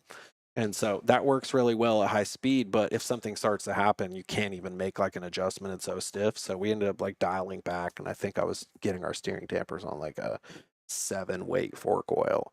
Whereas before, even if it was a 10 weight, even if we were hot in Florida, where the heat's like sitting on the metal all the time and the fluid's already like, just pretty hot. Cooking it. Turns it into like 2 weight. It's crazy because it kind of like, most dudes don't think about stuff like that, but like stunt riding has gotten pretty technical these days. And if you're doing things like trying to set world records and go far and win competitions and stuff like that, where there's literally all you need is your front tire to hook up, your tank, not to go into a tank slapper, you don't want your bars to shake, then you can just focus on height and rolling. Yeah. That's it. You don't want any other distractions, like literally. And if you don't have that, if you don't have either of those, if your front tire's not hooking and your bars are going to slap, then you're not going to be able to focus on the task at hand. So it was kind of like a science getting these bikes dialed in. And then it just started, like, you might as well just take that to the whole bike. Like, my stunt bike's literally like a super bike. Like, everything on it's fully adjustable and billet, and rear shock's like $2,500. Like, I know, that's what I was going to say. I felt stupid when you first started, like, testing different things, and we talked about it more on the technical side of things. I felt stupid that I'm like, I would never have imagined that a stunt person had that much thought that went into the bike. You know what I mean? And then once it was like a light bulb going off of like, oh, it makes so much sense that you have to do that to do this. It kind of, and when you're buying these good quality, like high-end products, they last longer than stock stuff. They're made to take a little more, ruggedness and vibration and things like that. They're made with better quality parts. OEM stuff is pretty good, but it's pretty good for like a lightweight little guy, So it's... I feel attacked, but okay, go on. I mean, same. Trust me. Every motorcycle I have, I'm like, I can't even ride it. Cause I know in my brain, I'm like, I gotta set this thing up first. Like, I think a lot of what you do though is trial and error. Like just even like peeling back behind the scenes. Like at home, he'll be in the basement in the shop, and I'll be upstairs working or something, and I get a text that says, "Hey, come help me." And I run down there, and he's got like his forks completely pulled apart, and he needs me to hold this little piece so it doesn't go missing. And he's doing this or he's doing that.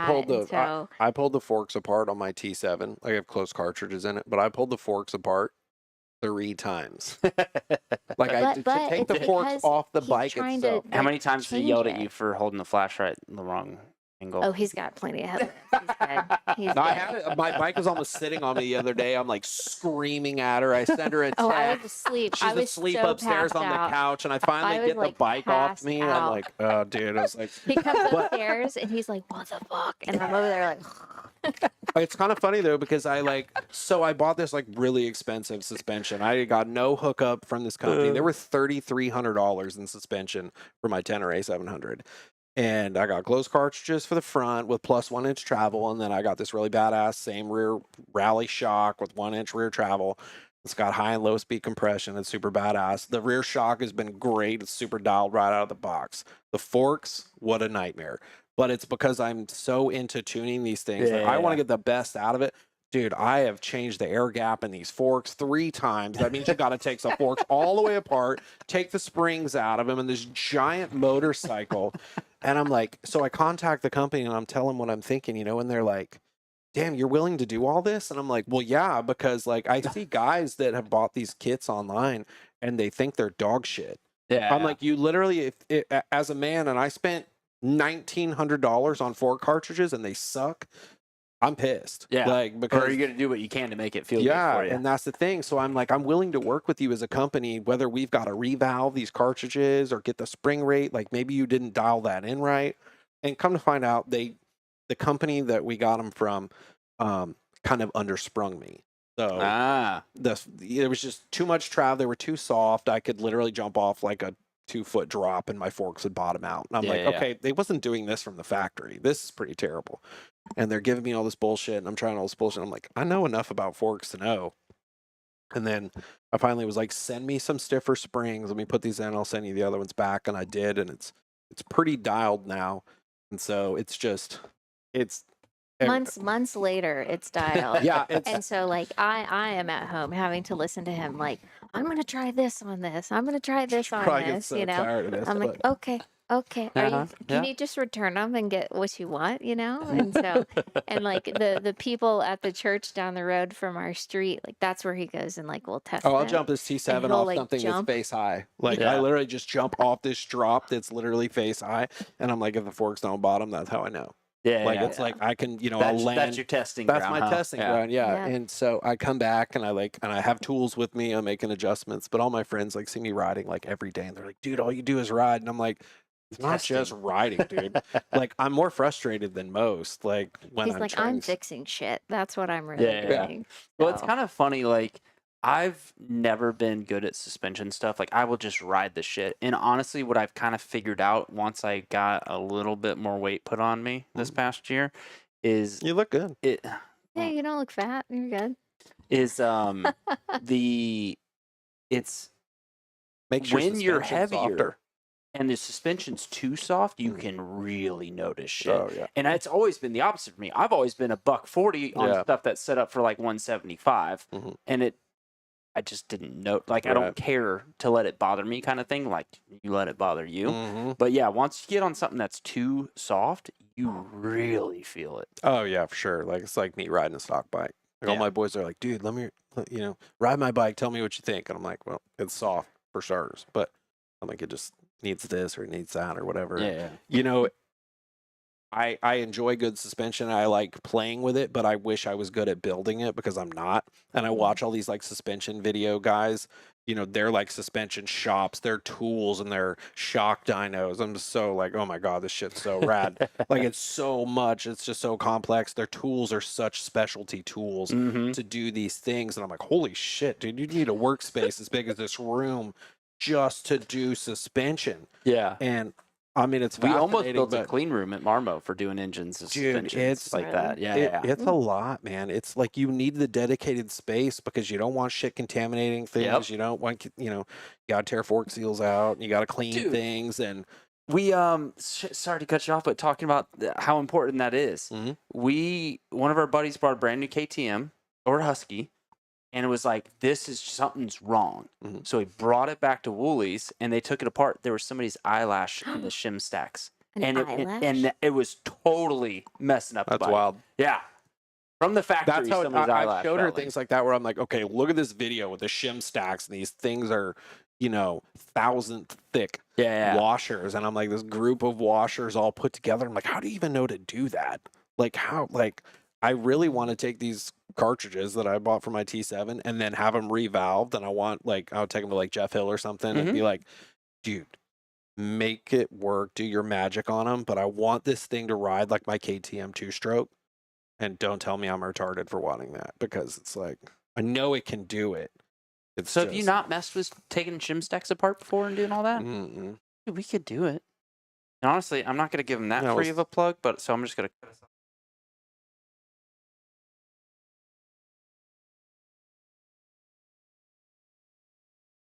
Time you and I can do that easy. And I can, Yeah. we can Well, I because asked I've you taken a lot why- of the shim stacks Why out. you wouldn't do your own suspension stuff, and you said a lot of it is because you didn't have all the tools. Yeah, there's, I mean, different stuff, but So like the I feel closed that too. cartridges are a bit different for me. It is a closed cartridge, so literally yeah. just pull a cartridge out. And I wanted someone to service that because, first off, it's not a lightweight bike; it's heavy as shit. And I'm riding this thing like a demon, so it's like it's mashing rock gardens like it should have never been doing Oh, at yeah. all. And that it takes its toll on suspension. Whereas you'll have like Billy Eisenhower say, "Oh, dude, you need to service your suspension at like 60, 80 hours." And I'm like, I couldn't even imagine. That's a 2-stroke. I couldn't even imagine what a T7 weighing 460 it's pounds. all it's all relative, same stuff though. Yeah. Yeah. And what's funny is I'm super cheap, so instead of buying the expensive tools, I just make my own. Yeah, well, that's I've perfect, welded too. up and made so many suspension Oh, tools of my own. That's Yeah. perfect. Whatever works. It doesn't have to be all the fancy Motion Pro shit. Oh, yeah. It's just If it works, is it what works. Yeah. If you can take stuff apart, you can. But like the suspension stuff definitely fascinates me. I don't really care about like engines and stuff like that. I mean, ring gaps is, that is what it is. But it's So one thing you were talking about with the double steering. Oh, the Steering steering dampers. dampers. Why don't you tell Damper. the people how you broke your femur? Oh, dude, there's that one was bad because I like went cartwheeling down a drag strip like 105 miles an hour. So basically, we have these 2 steering dampers on our bikes, and they basically oppose each other. They're rod dampers. You Mhm. just couldn't, you couldn't get any more damping on the front of the bike. And you're basically, when you get up on the front wheel of a motorcycle, you now have it's like a pendulum effect. The bars work like this, but now the bars are facing straight down instead of in front of you like this. Now they're down. So it turns into a tank slapper. And if it starts doing that, it's not great. And it's gotten so bad before that it sheared the head tube off the motorcycle one way, and the rest of the motorcycle went the other way, and cartwheeling down the drag strip and breaking your femur. And technically like 12 bones. I stuck a clutch lever through my arm right there and out that side right there. Like from the whole that clutch from lever. that crash. Mhm. Jesus. Yeah, I mean, I don't even know if you remember telling me this. This was 11, 10 years ago. Oh, that yeah. you told me It this happened a story, and long I've time ago. remembered it since then because I was just like, Dude, wait, that was the so- dumbest thing, man. We were at a stoppie competition. We hadn't even started the competition. It was just me, a bunch of dudes were in line at a drag strip, and we're, basically you accelerate, you hit the front brakes, you do an endo, and you roll as far as you can. And so we're all in line on the drag strip, and you got to think you have to go down. So drag strip's 2-lane. We're using 1 lane to roll the stoppies down, and the other lane is the return. Yep. So I'm sitting there talking to my buddy who's right beside me, and my other buddy rolls up behind me, and he's like, "Go, go, go!" And I take off, and I don't turn the steering dampers back on. Yeah, because like you said, you had to turn them off just to turn the turn. bars to turn around to come back. Because you got to think we're picking up stoppies in the triple digits. We're 100, 105 miles an hour Yeah. at this time. And man, that thing ripped up, and it was lights out. That was it. I mean, the bike just tank slap and just ripped the whole frame off the bike. So was it like almost immediately as soon as it stood up, it Yeah. did it, or did you roll a little No, bit? it was instant. Damn.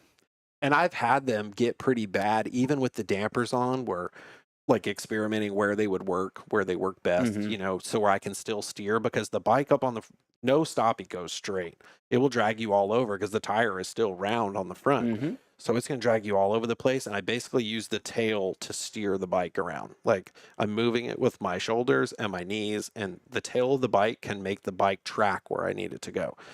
Kind of this weird science. But so that being said, as long as my bars aren't going to shake at any point, then I can worry about steering. And like you'll see videos of me online, like steering stoppies down mountains and things like that. And just, it's kind of a cool technique. But yeah, it sometimes you mess with the bull, you get the horns. Yeah. And that was one of them. I've flipped stop. I broke each of my collarbones at least 5 times. This one was 6. Tore rotator cuffs. I haven't done a rotator cuff yet, and I don't really want to. But broke fingers out, dude. I had to been at the stunt spot, like, dude, pull my fingers. pull my fingers back out. Oh, it's so gross. Dude. I'm like, oh, I'm gonna pass out. It's been pretty bad. My teammate, he is definitely he first got into stoppies. He ended up like getting a dedicated motorcycle to stoppie. We go to my practice spot, and he instantly was like really good, like right off the bat. This never happens. I mean, This is Guru. No, this is Jesse Toller. So Guru's just my best friend. But Jesse Toller is the Guinness World Records for the fastest stoppie and the longest stoppie. Now it's official. It's in the world record books. Probably never going to get beaten. Definitely not by me, not by anyone else. But in the early stages, you could just tell he was good. He just, I was coaching him, and we were out of this practice spot, and he's like on the balance point. You got to think we're like 1 to 2% brakes, and like you can use your head as a ballast. You're so far over the front of the motorcycle, I can move my head up and down so I don't have to like touch the brakes to get it to keep rolling. And he was out over the nose of it. There was just, I knew there would be no coming back, and the wind was really bad that day, and it had a tailwind, and it just blew him over. And dude, he rode that thing into the ground, like literally full stop into the ground, and just tore his shoulder off, dude, all plated up. But I have this funny picture of him like all banged up in my shower, holding the hydrogen peroxide bottle like this. I'm just like, I'll never let the picture go. But his whole shoulder is so demolished from that, and he ended up like, I don't know, I guess it was probably 2012 or 13 something. We had built some drift bikes, and we rented a track. We were going to go drift around this NASCAR track, and we're drifting, and he got high-sided and ejected out of the track up over the wall and landed on his head and broke his shoulder in like 6 places, but it was his other shoulder. Oh no. It was so bad. And I've got this picture of him on Facebook. His like eyes are all crossed, and he's in a neck brace. And I was telling everybody that he had hit so hard he knocked his eyes cross-eyed. And like everyone believed it. His girlfriend, his wife now, was so pissed at me. She hates that photo, but like the photo is priceless, dude. His eyes are like this, and it was so funny because he was like, I can always tell when he gets knocked unconscious because he wakes up laughing for no reason. Oh, jeez. And the cops are there, and the ambulance is there. We get him on a stretcher, and he's like all laying there with his neck on. I'm like, bro, you good? He's just laughing, and the cop's like, son, I gotta ask you some questions. Do you know where you are? He's like, it wasn't me. And the cop's like, son, do you know where you're at? And he's like, a deer ran out in front of me. And we're just like, what the fuck? I'm like, dude, take him away. He's fine. We take him to the hospital, and we find his shoulder's broken like 6 places. Oh, geez. So they like, we're at this rinky dink, like, it's a hospital in like Cordele, Georgia. It's like the watermelon capital of the world. Yeah. It's so terrible. They're like, we don't have the technology to do this here. We're just going to set his shoulder. And they're like, set it all the best it can be. They won't let him leave for 2 days because he knocked himself out. What? Yeah, they were like, no, he needs to be immobilized. That's a thing? Yeah, dude, he was like full concussion.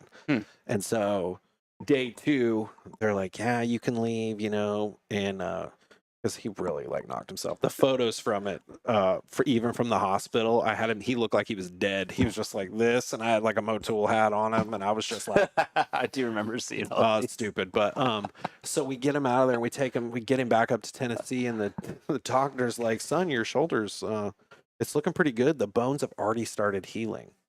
And he's like, really? And he's like, yeah. And Jesse's like, I just want it plated. He's like, well, if we're going to plate it, we got to break it all again. Oof. And Jesse's like, oh, God, no, please don't do that. So they So his probably sticks out like mine does. bro, I it's so broke bad. right next to the plate. That wasn't even the bad one, dude. He broke his wrists off. He broke his hands off backwards, and his wrists like doing anchored. like trying to stop He got himself from ejected hitting. in high Oh, school.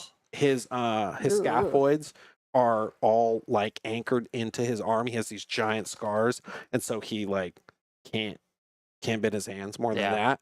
Even that's as far as I can go with this one with this guy. Dude, You've got something. Pretty Yeah. good now. Holy shit, I haven't checked that in a while. I was trying to get him to do yoga poses. as far as and- mine, this one's bad because I got the screws in. Oh, like you guys are gonna do some weird stuff after that? Yeah. Yeah. Mhm. Yeah. I Downward was dog. like, hey, can you do this? And Yeah. he's like, no, my hands won't bend that way. No, it showed me all butt up in the air the other day. This is embarrassing. But yeah, so yeah, it's So one of the other things, and I don't know, I just vaguely remember a little bit of this story, and I don't know if you want to go into the details of it, but it has nothing to do with motorcycles, and I don't know who did it, but somebody basically drunk as shit at the same place where you guys do your stoppies at, like went off the embankment and their car caught fire. Do you remember any of that? Oh, dude, there's been multiple times this has happened. Multiple times. Okay. Yeah, so the same place where I practice and do all these long stoppies is about 1,400 feet long. It's about 300 feet wide. Well, since now this has happened so bad, there was like a Mustang that went viral and it shot off the side of like the curb and down an embankment into a creek. They ended up like putting speed bumps in the parking lot. So they were like, we don't want the cars coming back here, all this shit. It was so bad. Like me and my boys went into the parking lot and cut out with torches the sections of the speed bumps, so you could just like roll and painted them back. Roll between so them. It looks like a speed bump until you look at it. We cut out sections about this wide so you can roll through them on stoppies. No shit. But we That's painted awesome. them back. Yeah, we were out there with like a torch and shovels Oh my and getting God. the asphalt back out of, Yeah. you would never know it. People, they never did anything about it. But anyway, before that ever happened, holy shit, people have been lifelined out of this parking lot before. Mhm. Dude, there was this dude on a Hayabusa, which is heavy as hell. They were drag racing and we told him stop. Like we had all these stunt obstacles down at the far end where we would have like bike nights and all the street guys that all come out to the stunt spot. And we're like, yeah, you guys can ride wheelies for 3/4 of the parking lot. But we've got like obstacles down here that we like a big old pallet box that we would like ride wheelies and stall on. And we had like a pole that had, it was like a tetherball pole, but basically I would hit it with my tail and knock a tennis ball around. So like it was kind of cool. And then we had like drift courses and jump ramps. And this whole section we would have coned off. And we're like, so you got 3/4 of the parking lot to ride wheelies. You literally have 1,000 feet. And man, it never fails. Somebody would just come through there and this dude was on a Hayabusa trying to ride a wheelie. And it was just the yeah. And he sets it down, hits the stall box, which is like a 4x4, big old 3-foot pallet box, hits that, explodes it. The bike hits the curb, shoots up into a tree, and he goes like 40 feet down this embankment. And we had to like take the part of the pallet box that was like the biggest piece and put him on it and drag him back up to the top. And then the ambulance came and got him. This other dude shot an F4I off there, and he had to be life-flighted out of there. Yeah. Broke his knees. Like, dude, it was so bad. So I think this one was at a airfield, or not airfield, a runway.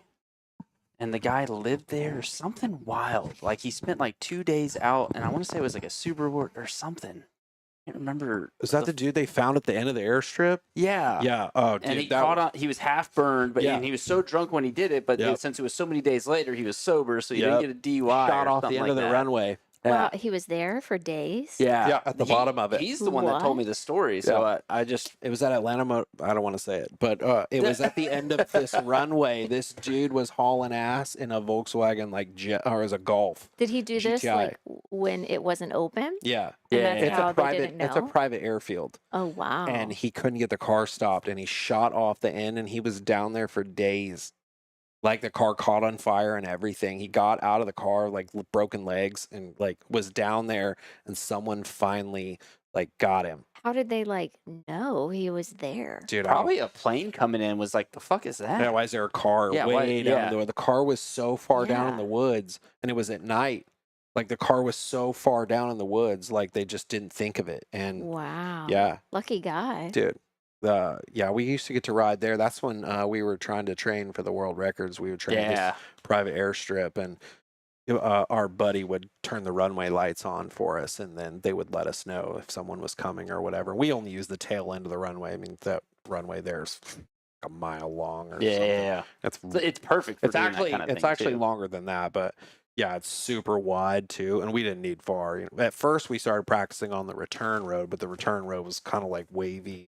Mhm. We would get out on the runway, but the runways aren't good for stoppies because they have all these water grooves in them, Oh. so that's how planes can land when it's raining, and the tires don't like slide all over the place. Huh. I Yep. didn't know that about the Dude, I'll tell you learning all something kinds else. of shit. Dude, I didn't know also that those grooves come from NASA.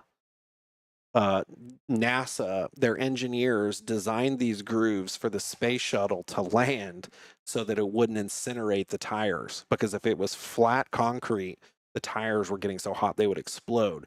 So the little bitty grooves in the road that they have cools them off enough. It cools them off just enough that they can still have traction, but it won't burn the tires off on re-entry when they land. That's pretty And cool. I was like, what? And he's like, swear to God. And he was from the airfield, so he wasn't, he wasn't full of shit. Yeah. I was like, No, well, that's pretty cool. He I've told me never all heard kinds of anything- stories yeah. about things that came from NASA, and I'm just like, what? Yeah, dude. What is it? Those drills and cordless impacts that are brushless motors. Mhm. Brushless motors came from NASA too, because the astronauts up in space, there's no gravity, and so drills and things like that wouldn't work very fast, so they needed something high impact to work faster, and so they designed that for actually that. And I was like, no way. He's like, swear. No, I mean, honestly, I feel like a lot of the stuff. He's like, a lot has of that come stuff comes through that, from yeah. stuff like that, yeah. And he's like, now it's like a very everyday thing. So That's crazy. we learn something new every day. So we're kind of going. Oh, one thing I didn't even get to talk about. Didn't you say? I'm just going off memory. This Ryan Elby's dad is the one that fixed your femur, or is that something? Nah, that was something else. But Ryan Elby used to live like right over here, right? Mhm. Yeah, he had the motocross track. No, he didn't. Someone else did. My dad, one of my dad's best friend was an orthopedic surgeon. So, and my dad was a chiropractor for like. That's what it was. And I was a Okay. chiropractor at Life University from 1990 until. He taught there from 1990 until 2018. Yeah. So he knew people in like every kind of sports, science, everything. You name it, from chiropractors, orthopedic surgeons, you name it. We had the family friends. Well, that kind of goes back to a little bit of a story that Danielle wanted me to touch on. Is kind of how you got into this from being the pool boy. Oh yeah, your Oh, origin dude. story. My origin story. She loves that. Yeah, well, so you were a I've pool always boy. read- So you were just slaying milfs left and right, and then you were like, "I'm going to pick up the stunt riding." And No then, comment on that. But, I mean, we have talked about it. The Look, Buckhead Betties. I definitely worked. I only worked in Buckhead. We built pools and serviced pools. And Oh, when I was really? younger, in my younger days, I definitely just serviced pools. But I mean, I rode motorcycles my whole life, since I was a little kid.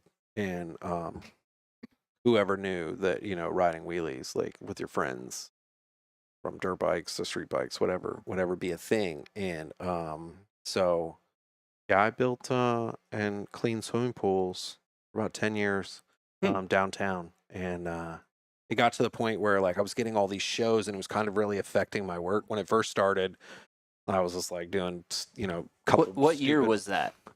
Well, I left my day job in 2006. Okay. But I was before that, like how it kind of started, I was doing like shows at power sports dealers, like Motions. They're like, yeah, do a burnout, we'll give you a free tire. And I'm like, hell yeah. I couldn't really I do a remember lot. when I was at Cycle Nation in Yeah. Canton, and you guys did a show, and literally the GM was like, I'll go buy you a tire and Yeah, install it dude. if you pop it. I'm That's just like, kind of how it all it's a fucking burnout, dude. Like, Yeah. what are you so geeked Well, up you for? gotta- But for whatever reason, it gets them all geeked up. You gotta think, like, I've been stunt riding so long. It was before it was a sport. Like, I mean, I've literally been riding wheelies since the 90s. And so stunt riding didn't become like a real sport until, I mean, there was like a couple little competitions in 2001, and that's kind of when it started kicking off. The Mhm. internet started becoming a thing. Like, really, the internet started becoming a thing in about 02, 03. We had some Yep. forums where groups of us that could ride wheelies from all over the globe would meet online, and we'd talk about things and share videos. And that's back when, all the power sports dealers sold like DVDs. It was like the Krusty and all that stuff, but they were stunt riding DVDs too. Yeah, yeah. So, we would start filming stuff like that and sell them to these Impact Video and stuff. But who would have ever thought that, stunt riding would actually, we didn't know it would have a name, and now it obviously does. And whoever thought it would go viral like it does, like on Instagram and stuff, I mean, there's dudes making a living on YouTube, like good livings doing that. They don't even have to do stunt shows. They're just making viral YouTube Yeah. videos and stuff. But Mhm.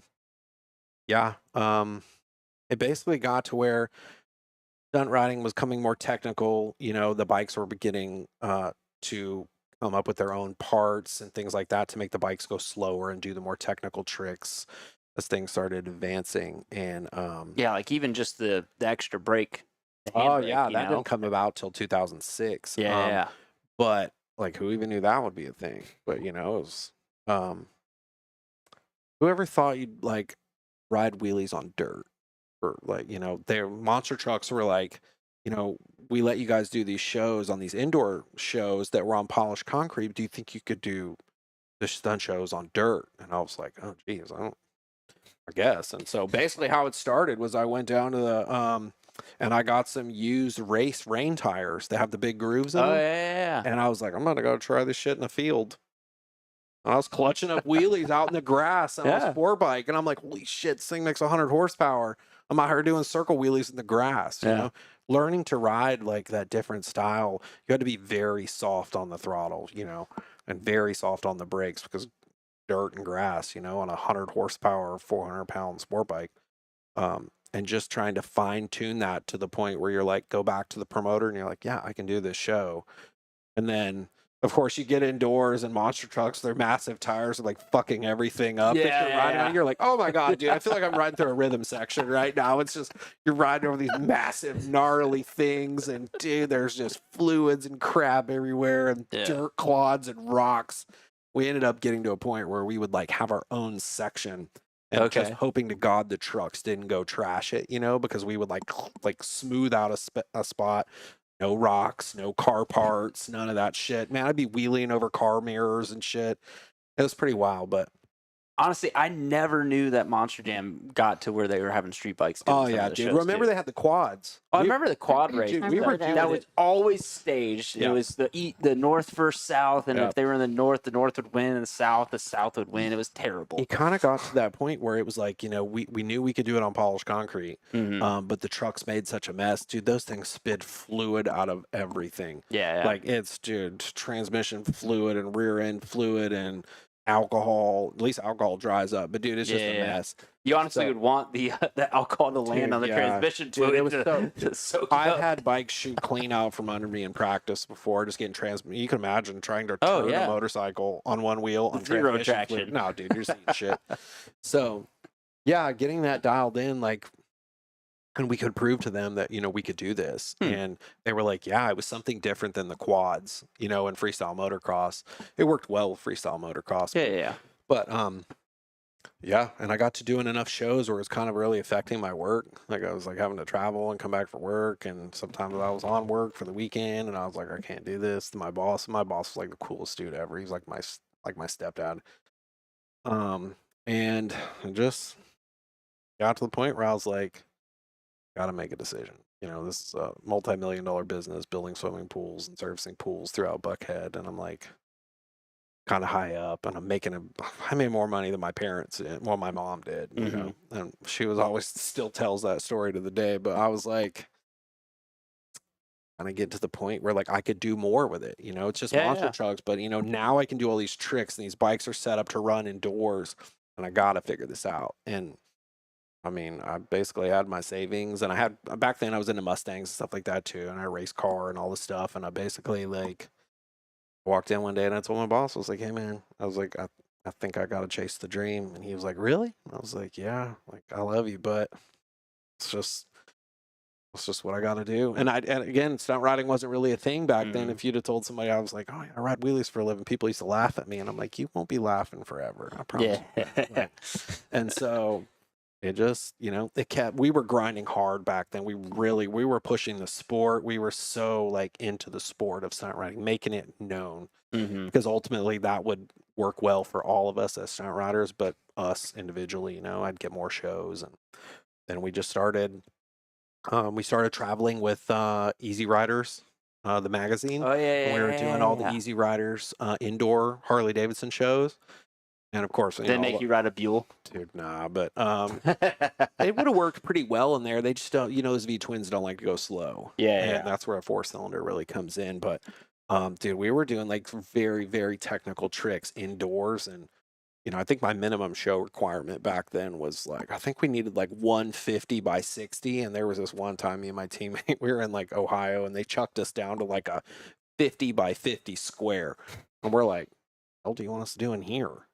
Ride one at a time. Our show is together, like it's very choreographed, and we got it done. And there's like, I was just like, dude, okay, we can keep pushing this to other things and ended up doing other indoor things. And we were doing like, what was that one car show You series? did World of Wheels. World of Wheels. Yeah, we were Yeah. traveling. Oh, that was- yeah. Dude, we traveled all over the country with them. I must have done over 50 shows with World of Wheels. Did you ever go to the one stunt show that back in the day in Florida, the Florida State Fair? It was around like 2001. Well, I did Stunt Wars.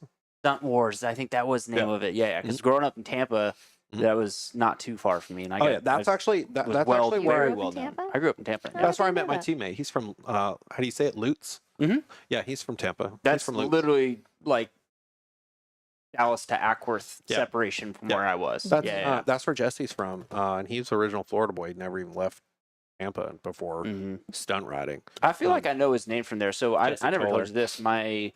Because I've met Jesse a handful of times, but my old roommate, John Level, was big into doing stunt stuff in that early kind of frame with the stunt Jesse's stuff like one of the. too, He's so. an OG as well too, man. He grew up under Kyle Woods, who's Kyle Woods is like one of the godfathers of stunt riding. And Hold on a second. I think, is that the guy? Does he have the most people doing a wheelie? I Kyle don't know. Woods? I don't That know. name sounds Man, super there's- familiar. If he had that record, I'm sure those crazy Israeli dudes over there are killing that record because I see them dudes wheeling with like 8 people on a motorcycle before. On like YouTube? Yeah. Oh, yeah. Or Instagram where they're out there riding with like dudes stuck all over the motorcycle. I'm like, how could you even do that? My buddy rode a wheelie with like 6 people on it. No, it was Todd Colbert. I'm Todd thinking Colbert. of. Yep. So my uncle is part of that. My uncle is also in Really? the Guinness World Book of Records for That's most cool. people doing a wheelie. Oh, So Todd But Colbert. he was he's like Danielle's size, so Oh. they just wanted a bunch of short little Yeah, people. Todd who are in the Colbert is motorcycle actually the world. guy who owned Stunt Wars the Yes. series. So, Yeah. yeah, and so that's God, I actually forget how I. so much of this stuff, and just that's what I like about this show is like just talking this will bring up memories and things. Oh yeah, that's you how know? I met Jesse. Was down there at that, and we just hit it off. You know, it's just you meet those dudes, and so it was rad. Did we just become best friends? That's Yep. it. Yeah. Dude, it was cool. We went to his. I remember we went to his. He's like, yeah, you guys got to come over to my house. My mom will make us all dinner, and we go over there, and she like made us these sick ass barbecue meatballs. Now it's been a thing since I met Jesse in like 04 or 05. I don't remember when it was. Now she's always like, every year he'll send me a picture of mom's meatballs, and I'm like, damn it. He's brought me crock pots when he comes down here full of meatballs. That's funny. Yeah, but that was where Jesse is from, and now him and his whole family they actually live up in That makes Tennessee, me but- wonder where in Lutz he was, because dude, I'm not like that was the back. Oh, I can tell you exactly Yeah. where he was. So Well, he has his bike in one of the stores or something. What is it? Well, he has the world record bike in the Quaker Steak and Loop down there hanging. oh, up. the one in St. Pete. Mhm. Yeah. You know, it's funny talking about like the riding groups and the wheelie places and that stuff. So growing up in Tampa, there was every Saturday we would all meet at a parking lot, like a bunch of street guys, and then it was like a go to this place, then you go to this Mhm. place, then you'd end up in one of the warehouse areas, you know, Oh, that's where they would do the That was stunt probably riding Jesse, stuff. dude. He used to go do stunt shows at some strip club down there. It was pretty crazy. We would go down there, and I would come down there and hang out. And I would, what the hell was the name? It was a strip Von- club. Vaughn's. There's like a million strip clubs in Oh, Tampa. It's like no. the strip club Well, anyway, capital well, of the he world. Mons Venus is like the Yeah, very I've been well there. known one. Yeah. I've been there a million times. And there's Odyssey Hmm. 2001, like across the street, they had a spaceship. Him, and- they used to have a team. There's a bunch of dudes early on. It was called Red Line Extreme, Mhm. and those were like some of the first dudes in Florida. They had a chick stunt riding with this chick Laura. She was like a beast on a motorcycle. But Dude, anyway, I think that was one of the chicks that was in the things every Saturday that I would go hang probably out with. and was stuff. blonde haired chick. Yeah, she yeah. looked like a dude. She could stop you like a champ. The Jesse funny lived thing on. is they would send over the chicks to stop the guys who weren't good at doing the stunt stuff. oh yeah. To like, hey, maybe you guys want to not, try this. Go out on the I back was roads. never told this. Yeah, not Honestly, you. Oh. the only thing I had at back then was a 73 354. Oh wow. You're not doing a stunt. No, you're not doing fucking nothing on wheelies that. and shit It's on crazy. that. So yeah. I was gonna tell you. I looked up his address. So his old address was Livingston Road in Lutz. I remember it was right off the main highway down there. I don't I still have recognize his old that name, address. He but hasn't lived yeah. there in like 10 years. But But Atlanta used to be like that too. Uh-huh. Like back in the day, like there was always like a bike night in the city, and Oh, we yeah. would all ride Well, down. the Vortex, right? Yeah, Everybody everybody would be go with to the Vortex and at Little then Five. do they do anything like that anymore? I don't feel like think they so, don't. because it Not used like to be that. Vortex, and then you would go to Turner, and then everybody would like stunt in the parking lot of Turner. Yeah, they do like street rides and stuff. I know they meet at the BP in Gwinnett and stuff, but like those days are pretty much like those heydays are done. Like we would meet up here at the BP, and we would meet up and then go down to, we would grab more people, and then end up at the Vortex, and then we would all hit the streets. And Yeah. it was funny meeting dudes down there. They'd be like, yeah, we came down here to ride with Rowdy, and I was like, oh yeah. And yeah, Rowdy and Twite, my buddy that used to ride with me, and we were like, we're both standing right there. We're like, oh shit. And we're like, you ride with them? He's like, yeah, dude, we ride with them all the time. They're like, you guys got to come and just come with us, man. And I was like, oh, okay, cool. Fuck, that's And they're like, funny. yeah, what's your name? I was like, oh, I'm Rowdy, that's Twite. And he was like, it's just like this awkward silence. But dude, those bike nights were the shit. I rode my longest wheelie in my life going downtown one day. I rode a wheelie from Canton Road to Georgia Tech to North Avenue. It's 24.5 miles. No shit. Yeah, dude. Like on my 929. Those nights were insane. Like I remember Yeah. going to the Vortex, and it would just be like slammed full All of the way bikes, like, no from- cars, nothing. Yeah, from the like, pizza place all the way around to the Vortex, the whole parking lot. Yep. Dude, that was the heyday back then. And There was the picture at Marmo. Remember Huey had? He was dead in the center. It was somebody brought out like a panoramic camera, like before they were Yeah. a thing. Yeah, and it was as long as that freaking TV, Dude. maybe longer picture. And he's like, I'm right there. dude, the Yeah. whole front of that place, all the way along Junkman's Daughter and like Stratosphere skateboards, all the way around the side, all the way around the back, all the way around to the front again. It was just, dude, it was pretty awesome, man. That's And how I met Huey. Was Oh, actually yeah. through a lot of the bike nights and stuff like that. That's how I Yep. met like that I whole don't broader think you group. could ever like Dude, recreate that kind of stuff. I remember going to one of those nights one time, and a dude was there in a brand new like 848 Ducati. And it made 848? Did they make Yeah. an 848? Okay, this is the first year they came out with that bike. Evo. And there was a chick with an R6, 2 ponytails attached to her helmet, Always. shoes this big, stumbled right into that dude's bike. Oh, wow. And he was like an Asian dude They used too. to try and I to was take like, all the Ducatis and put them up front. You know, it was like the nice bikes. You dude, stay I away was just, I watched it all just unfold, and it was just one of those slow motion things where I was like, look at this dumb bitch with those shoes. Like, why would she ride in it? Wow. And then she stumbles with them, and I'm like, oh God. And I'm like looking at the 848, Funny. just slow motion. There it goes. Yeah, destroy the bike. And the dude really wasn't that pissed. I was very surprised at how cool that guy kept the shit. That's wild. I was witness to a kid lost his foot one night because I can't remember what it was, but we were all somewhere, and then like the cops rolled in, so everybody was like scatter, right? Mhm. And so everybody started just like blitzing off, and then some like the kid started to slow down to turn or something like that, and somebody came up behind him real fast and just clipped his whole Are you talking leg. about Marco? I don't know. I don't know who it was, but I know it might have been. I don't know. I think it was a guy from like Stockbridge or something. Was it like black that. dude that Not, lost the not leg? that I don't know. Oh, okay. I'm sure I plenty don't of dudes lost their legs riding down there, dude. That shit was chaos. But This yeah, is he this like, is before GSP got involved and would like chase people. Like we never had problems. Like cops, ATL, PD would just like hang out with us, and we're Yeah. like wheeling and stalling on cop cars, you know, and the cops didn't care. And then I got popped down there one time at I Turner was there. Field. Yeah, I got popped at Turner Field. The security came in. You know, we were always stunt riding wheelies, and security came in. They're like, "Hey, just no drag racing. You guys can, you know, ride wheelies, whatever." We're like, "All right, cool." You know, it was always the same thing.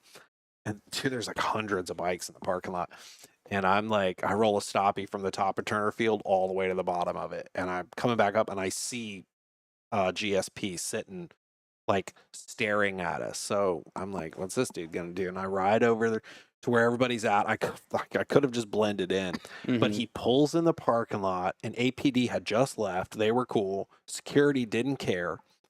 And I ride over to the guy, and I'm like, he rolls the window down. I see the sergeant stripes, and I'm like, so I'm like, hey, Sarge, everything good tonight? And he's like, what are you doing? And I was like, oh, we're just all hanging out here.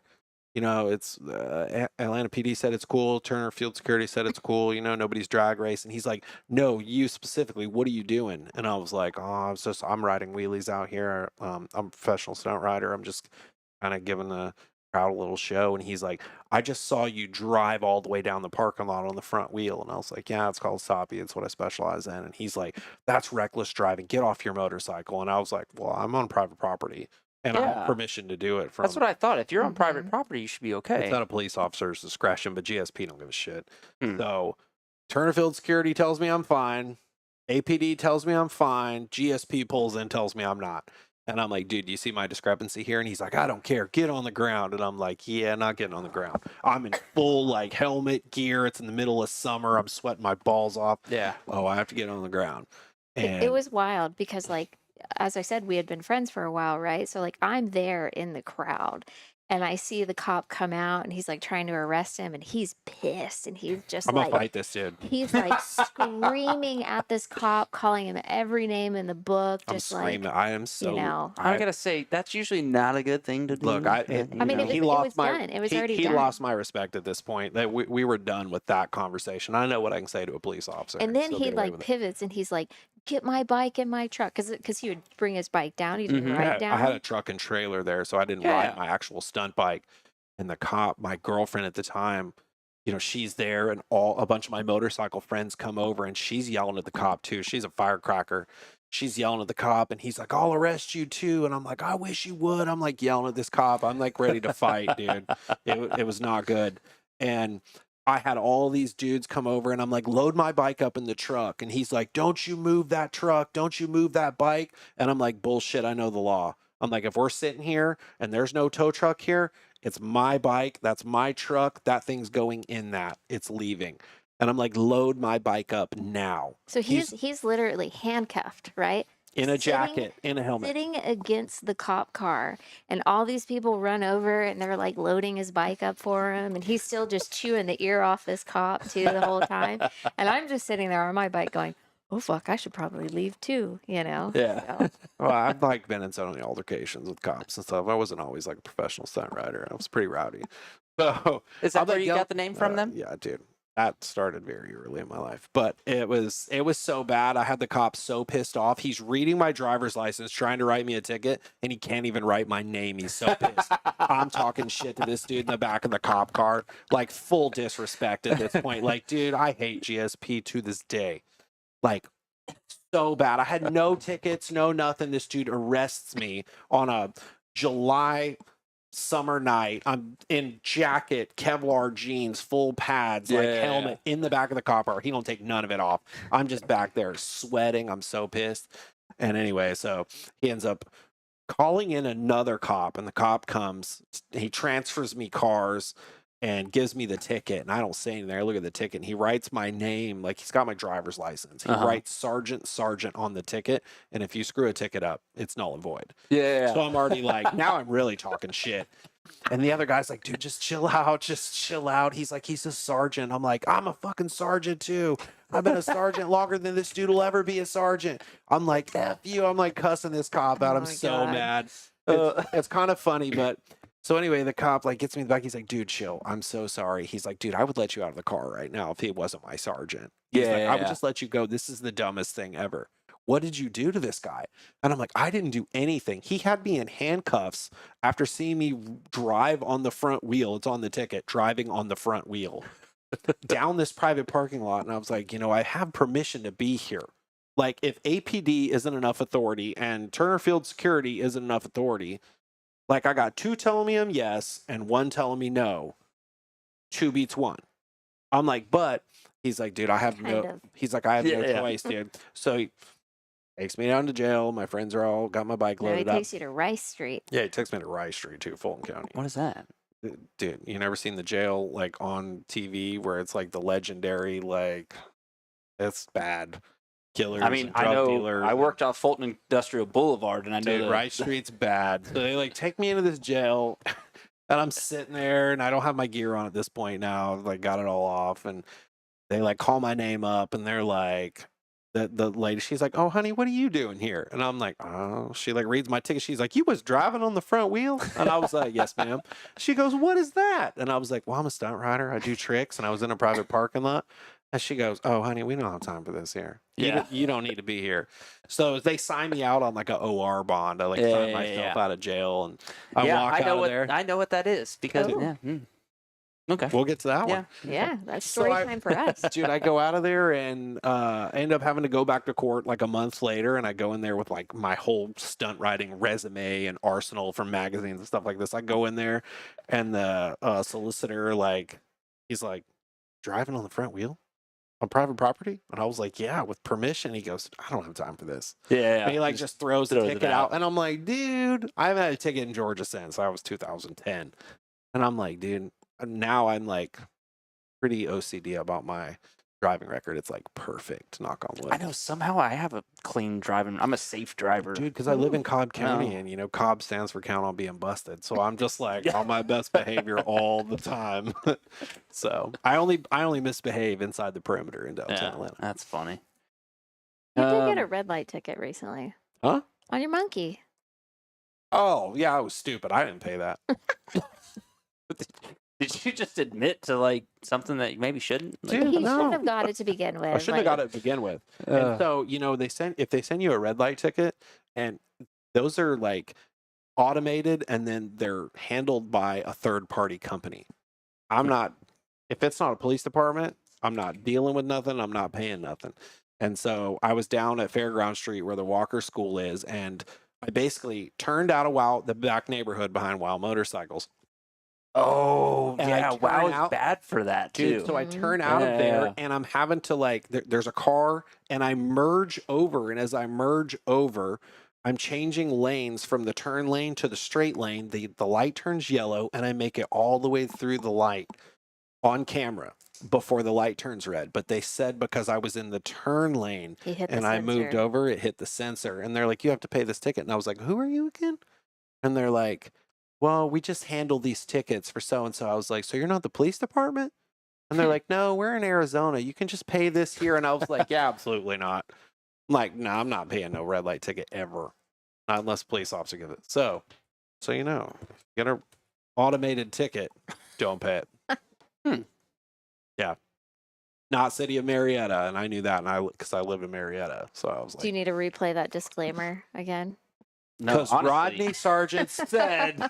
that's the you're like that Oh, was pretty God. funny when you were like you have to play those, but honestly that's why I played them. Yeah. That way if anything happens it's like nobody should watch or listen to this. All the Yeah. stories are made up and fake.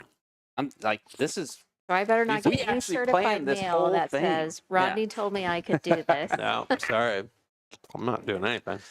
so we touched on it a little bit about the world record stuff. Like what led into that, or you had it at one time? Because honestly I didn't know So you these were- had one until I started prepping for the show. So basically, what it was is back in the day, my teammate and I are just known for rolling extremely far distances on the front wheel, and there were like unofficial records, and you know we were just out to beat those right off the bat. It was just a respect thing, and Jesse always had this wild hair up his ass that he like in his head he wanted to roll a quarter of a mile, and like here I am, I've been rolling stoppies longer than him. I was like, I don't think it's possible. But if anybody could do it, he could. My furthest one was like 1,130 feet, which is pretty far on the front wheel. So, like, what speeds are you going? I know you said like 110, 105. Is that kind of Yeah. the golden number, or did you just guys figure out the bad way that's the golden number? Well, it really just depends on the motorcycle that you're doing it on. You know, like a bigger motor has more power. It accelerates much quicker. So it's like shooting a 22 and shooting a 45.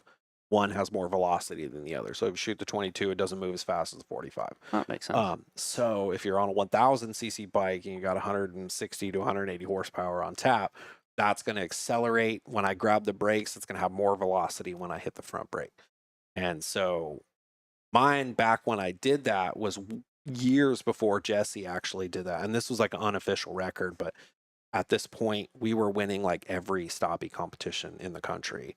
Like first and second place. Like we had podiumed in everything. Jesse basically has won everything. And Jesse was like, you know, I think I could do this. He had an airstrip down in Florida that he was practicing on. And I mean, he was rolling like obnoxious distances. And I was like, you know, let's figure this out. And then this company gave him gave him like kind of it was our sponsor, but they gave him like kind of a job at their factory. It's called Loco X in Huntsville, Alabama. And he was like working at Loco X during the day and then only a couple days a week, but they gave him like an airstrip out there to practice on. And like he had like a training program. He's doing all this stuff. I honestly thought you were going to say Vortex. Right. Because that's in Lutz pretty much. Yeah. Oh, Jesse was big with those guys. Oh, yeah. I figured. But he just had this thing in his head. He wanted to roll like a 1/4 mile distance. And I mean, we didn't even know that that could happen until the day of. Like he was getting pretty damn close. But I mean, dude, so common sense would tell you that the faster you go, the further you can roll. But that is not the case. Yeah, that's what I mean. would think. It kind of it is, but it's not, because technically his distance record is separate from his speed record. And we were practicing both. I was going to do the fastest world record stoppie, and he was going to do the distance world record, because you can only roll so far from his pickup speed. Actually, for the distance record was 105 miles per hour. And we had rented Z-Max Dragway, North Carolina. Yeah. So we rented that track, had a title sponsor. Fitzgerald paid for everything. And he was like, no. Like, you do the speed one, I'm going to do the distance one. We're practicing at the airfield in Atlanta, and this dude's going 150 miles an hour on the front wheel. And I'm like, dude, I'm only going like 140. Like, you're beating me. He's like, I know, but I won't do it. And I'm like, I'm not. Yeah. Do it. Like, yeah, you're already beating me, dude. You might as well just do it. He's like, nah, it was going to be like a thing. He was down for it. And I was like, I'm not doing that. Like, if you can do both of these, do these. Yeah. And so we just got the opportunity to do it. Fitzgerald was going to pay for the world records, the track rental, the EMTs, and then Guinness to come over and film the whole thing. It was on Discovery Channel and all this. So it's pretty rad, but those records are very expensive. Yeah. To like vary. And what's crazy is all like the prep and all $20,000. the stuff that goes into it, and it's literally they show like so little of it. Oh, for dude, a lot of cases. It was I crazy. didn't know you had to like pretty much pay for them. Oh yeah, you got to pay for these people to come from England. Yeah. Like to come over here, and then to do the bigger package with Discovery Channel and stuff, it's a whole nother package. So like to get it all on there and to be really in the Guinness World Record books. But it was kind of cool, like, because this little lady comes over and she's like your height. And Everybody is just my height. yeah, you're like 5'2". Yeah, So that's it's like a midget. Just basically she was this tiny little lady, right? And we're doing the records. And I picture her like the woman with the glasses from The Incredibles. Is that Yeah. like kind of? That's what I'm like getting that, at yeah. this The point. little she's wearing like the Yeah, the nice little little one. jacket and all that stuff. And so the speed record was one day and the distance record was another day.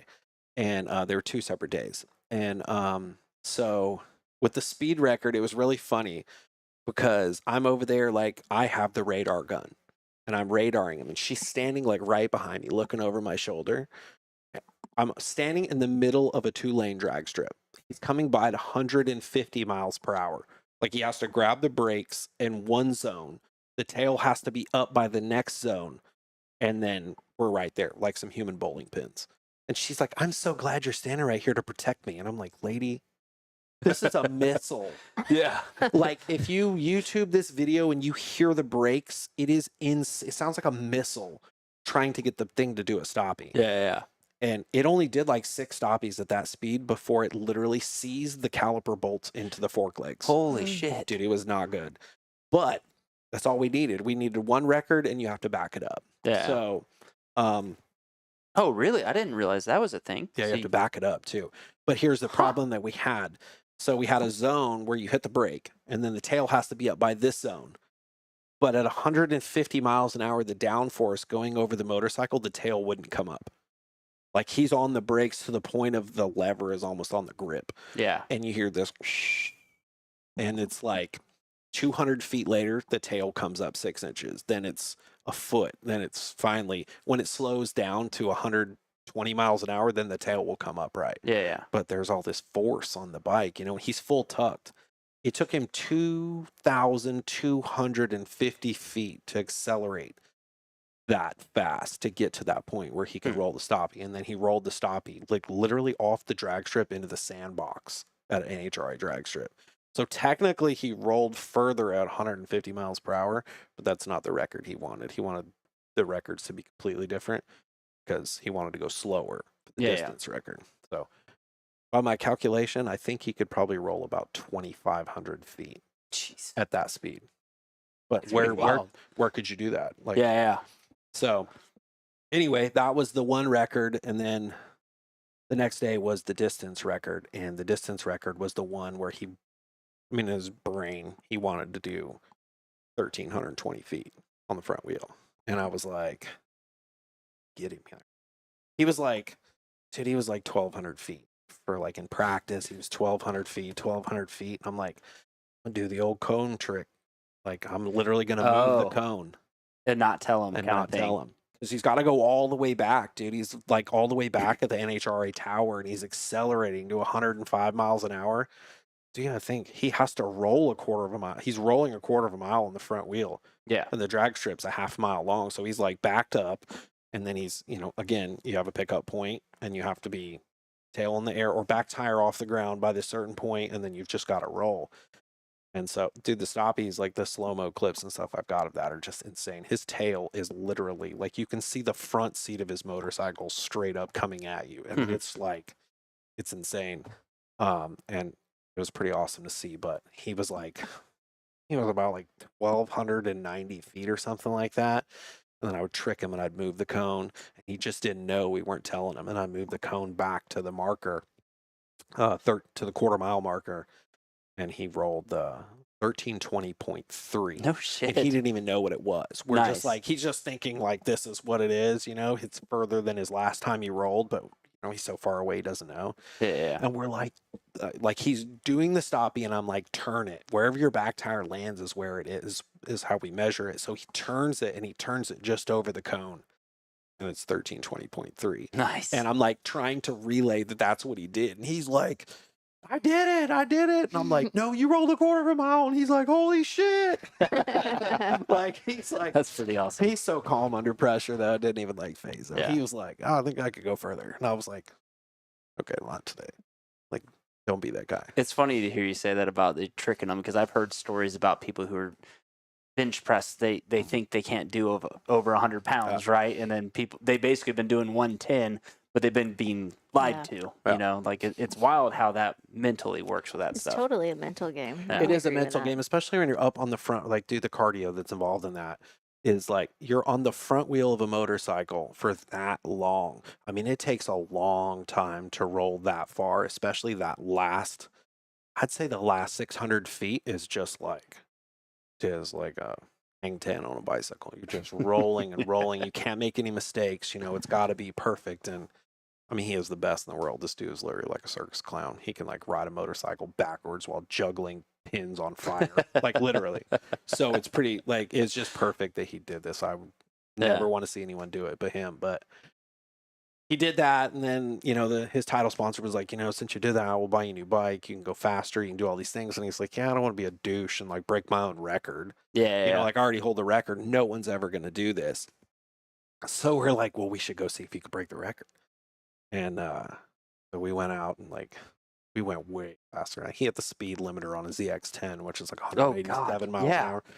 Front brakes doing stoppie at 187 miles an hour. It's like unofficial, Yeah. And then, I mean, dude, he could easily roll 2,500 feet. He's like I said, he's like a freak. So that's pretty rad. But that's where the records came from. And so his are actually stapled in the Guinness World Record books at that. And so that's under like the AM Stoppie School name. And he's helped me promote that ever since we've been doing it, Yeah. It was always just us two just hammering away at it. So it's like when we showed up at a stoppie comp, dudes were like, oh shit. Yeah. I'm like, Oh, well, we're getting third or worse kind of that's thing, it. right? I mean, That's what hey, they're look, expecting. I've had six. I things like that have happened. Jesse, he's a freak. That's never happened. I've never beaten him. I don't think if I have, I can't remember it. But like, I'm good for second or third. I'm like fine with that because I know he's always gonna do that. But like I said, he is a pretty amazing. So, Are I you guess good with him finishing second most I mean, we've had conversations about that was this, a but sex joke. She didn't pick up on that. I know, because I'm just ignoring you. I always finish second.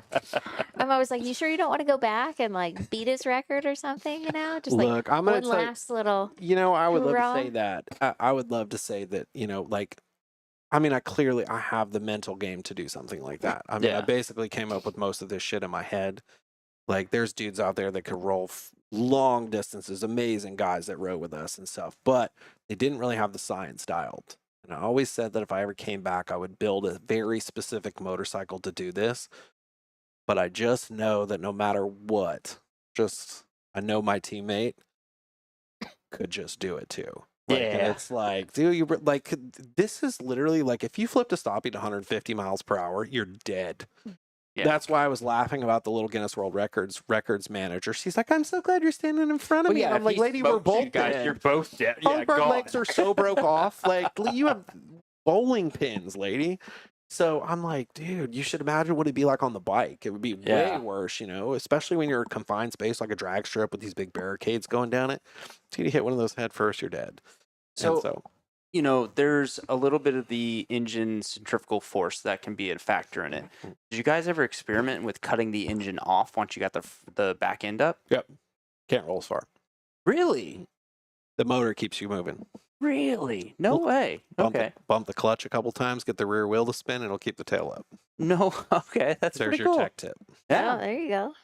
That's But I'm not funny. gonna Like, get it. Oh, we experimented with everything. We had weights in the nose of the motorcycle. We tried everything to get it to do what it needed to do. huh? Dude, I had 15 pounds of weight on the fairing stay, like dumbbells strapped to it to see if it would help lower the balance point of the motorcycle, but it made it steer all weird. Like, dude, I tried everything, like, because we wanted to be the best. And to find out, Jesse's bone stock GSXR 750 with 2 steering dampers and some steel braided brake lines on it.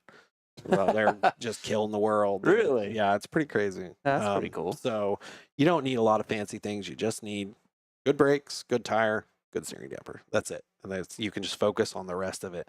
And it's really this wild thing. Like, we would practice my favorite thing to do was practice at night. Mm-hmm. Because when you're rolling, I already can't see where I'm going. Like, I'm so high up on the bike. Yeah. I'm using like my peripheral vision. And so, It's I like mean, I can't. tracking for the road that you're on. Yeah, and I'm like, I'm so good. Like, I'm literally finding nuts and bolts and shit in the parking lot while I'm rolling stoppies, at 75 miles an hour. And I'm just like, you got so adjusted to that when you were doing it in the daylight, it's just a feeling. Like, I've rolled stoppies for like 400 feet with my eyes closed. Like, pick it up and roll and close my eyes, and it's just a feeling. People are like, you are insane. And I'm like, dude. Well, if you do it enough, too, That's it. it's like muscle memory. It's, second nature. Riding a wheelie on a Hayabusa is the same feeling as riding a wheelie on a Honda Grom.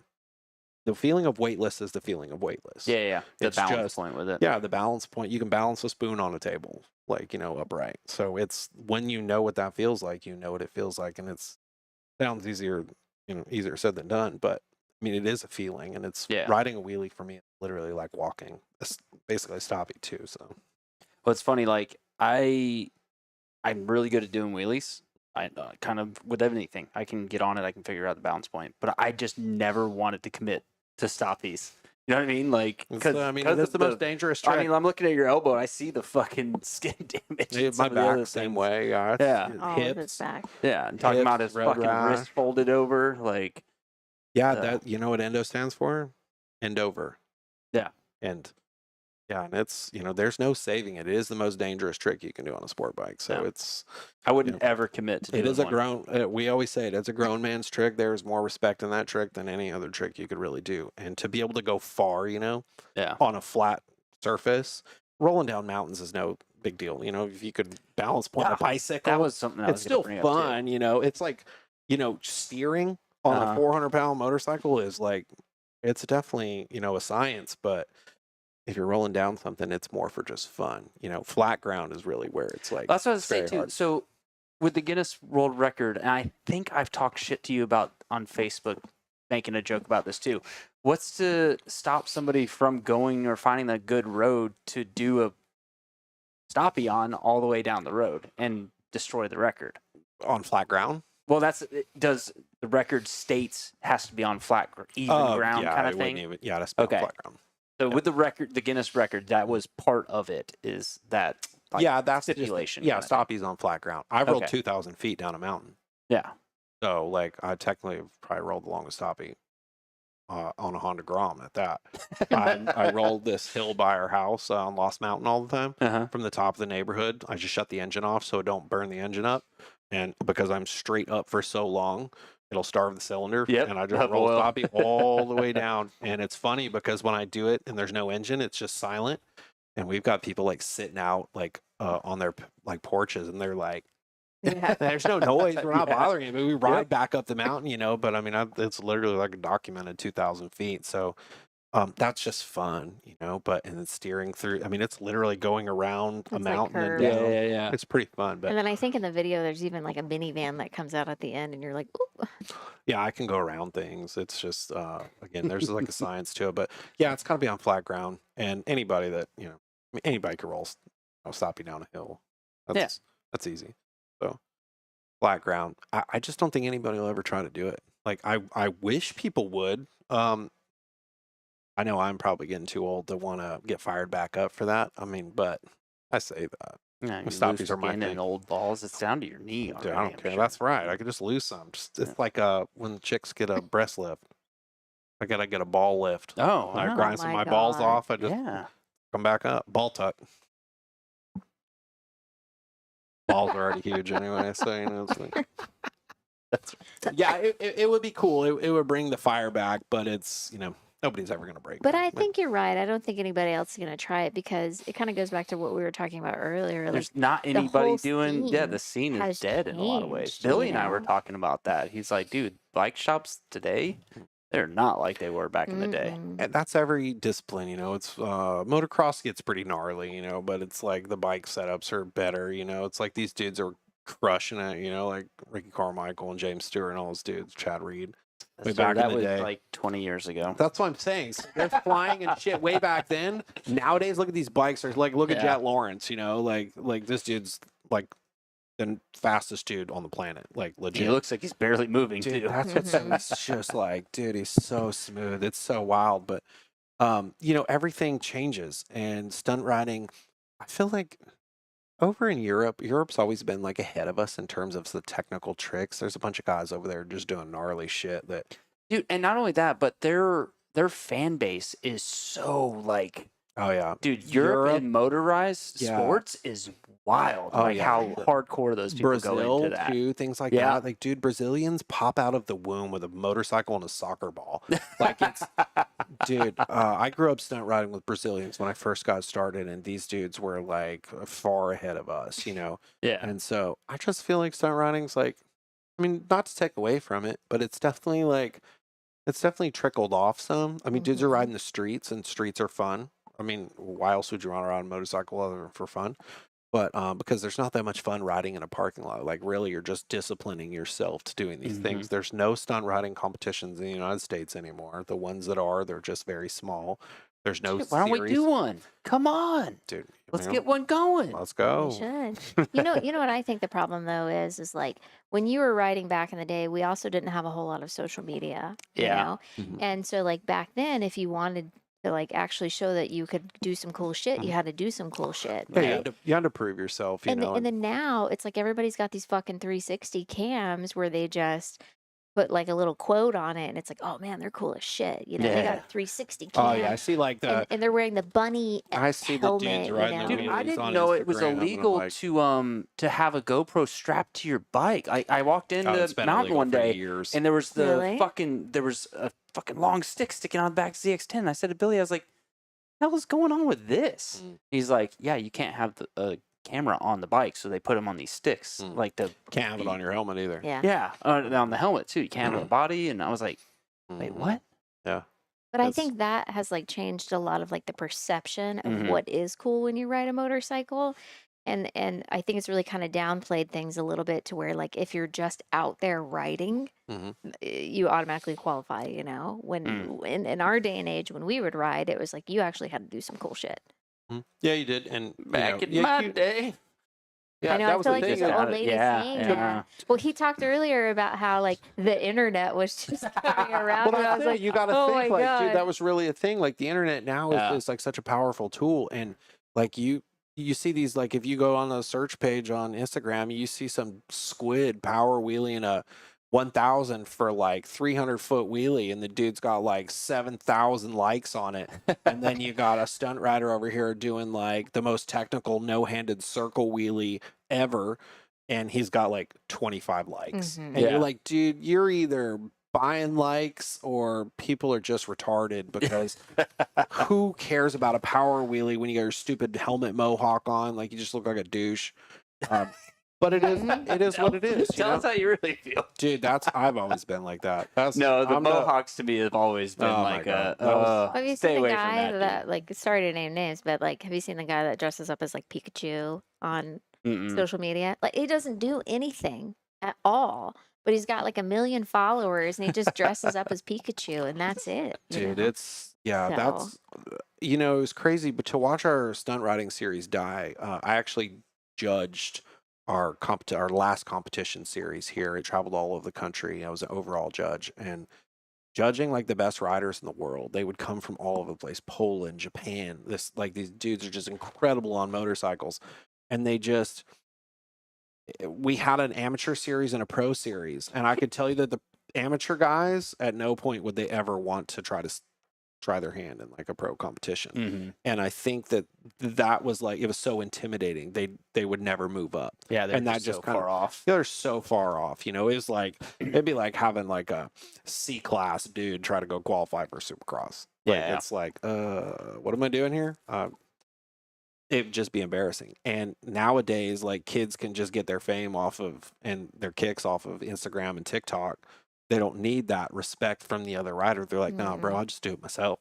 Yeah. I Oh, got it a bunch makes of people sense. like me. Well, I that- think a lot of it is like it's coming from people who don't really know the sport, and they don't know how technical a specific trick is. Yeah. Because you're not judging yourself against your peers. You're judging yourself against people who don't even have the knowledge. Is Yeah. really what Yeah, it doing is. stunt shows is like that, where it's like, you go out and you do all these crowd pleasing tricks, and they're not hard by any means. Yeah, It's yeah. like they want the burnouts. They want you to stand on your gas tank. They're they like love loud stoppies. noises. Yeah, you that's know? it. It's all smoke and mirrors. But you could go out and do, like, I used to, we would go out and do the most technical tricks out there, and people are like not clapping. And, we've always had communication in our helmets. And I'm like, dude, I just did like high chair circles in this tight little area.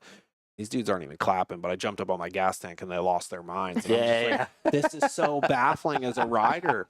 Like, But I can say this, though, us always doing all the stoppies, we're turning 180, 360 on the front wheel, parking on objects, smashing cans.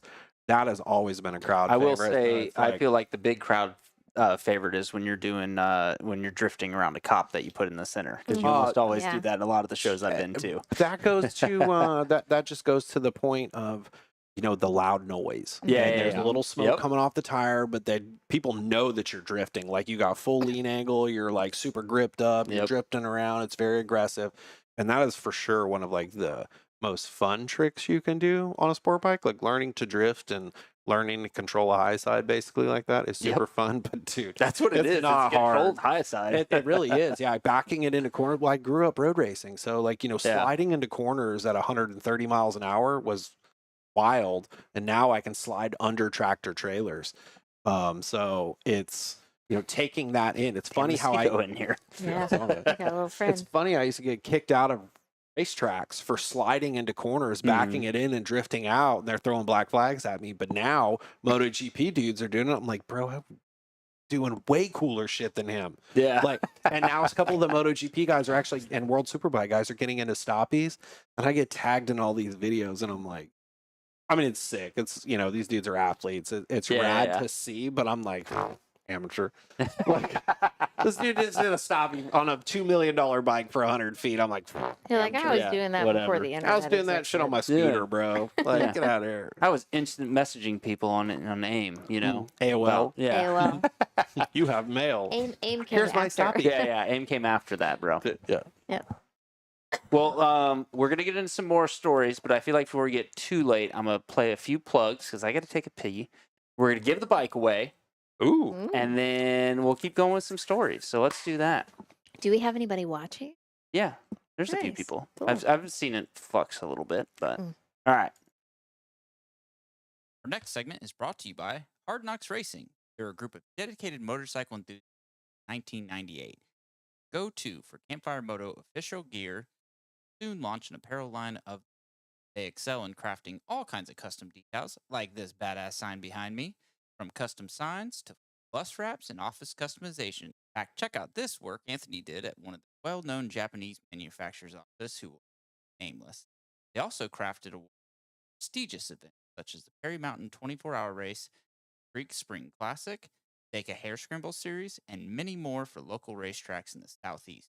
Check out hardknocksracing.com or Anthony D'Amico a call at 4471748.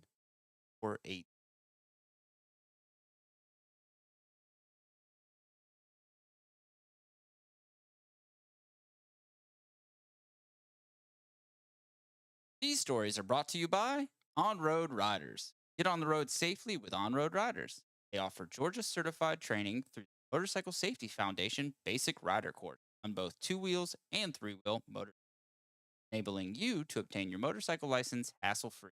Their mission is to instill essential skills for safe motorcycle operation, save lives. You'll learn from certified coaches covering everything from clutch friction zone techniques to obstacle avoidance. They currently have 2 convenient locations, Mountain Motor Conyers and Georgia's Best Fireworks. At just 16 years old, with consent, you can enroll and, upon a successful completion, receive a waiver for your Georgia DDS motorcycle license. Visit onroadriders.com to start riding safely today.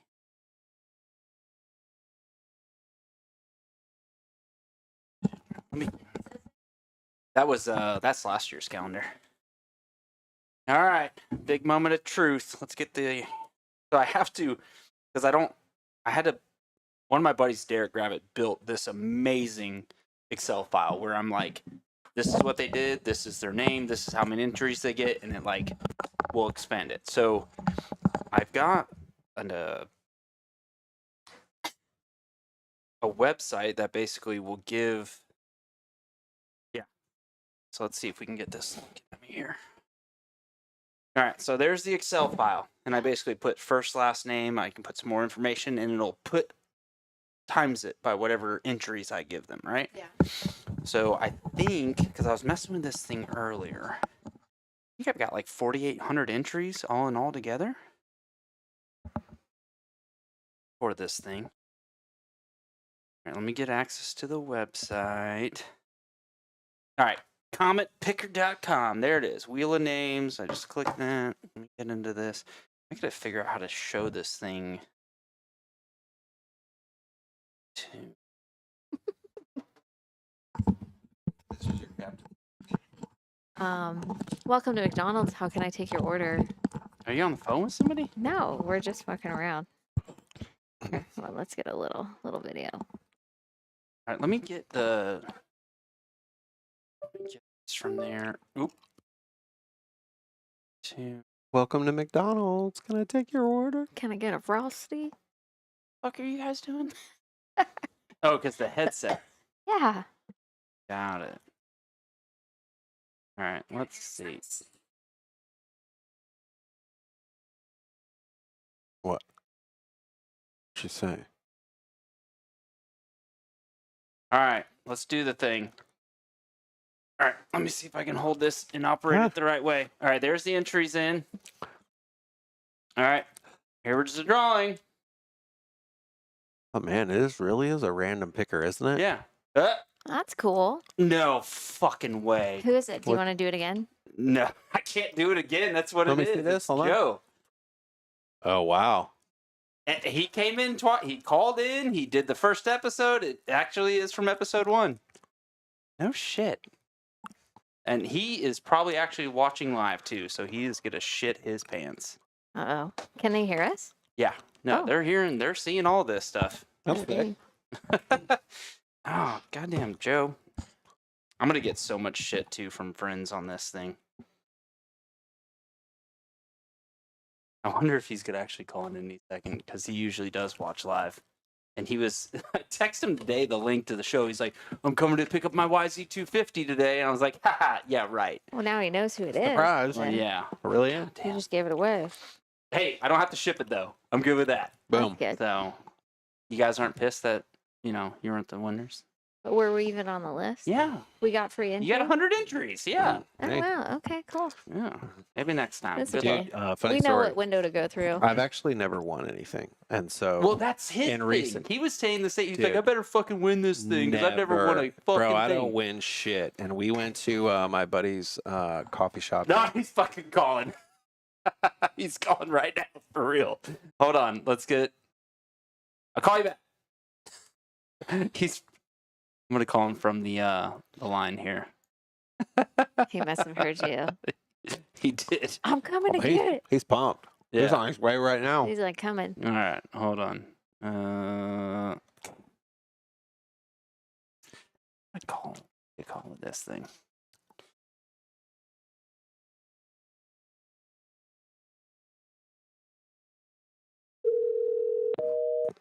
Oh. Oops, sorry. You just withdrew yourself from the bike. Right.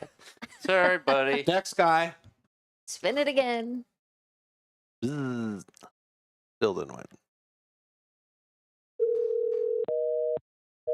That's Maybe weird. he has his phone where it'll like block numbers. No. So I did have a problem not too He long thought you were ago. calling about his extended car warranty. All right, let's. I'm gonna. Yep. Now, if I Bluetooth to my phone to that, but I always turn that off because of like I watch the show live to see like who's listening, who's watching, all that other shit. He's like, yep, they're calling about my student loans. Mhm. No, he's paid those off a long time ago.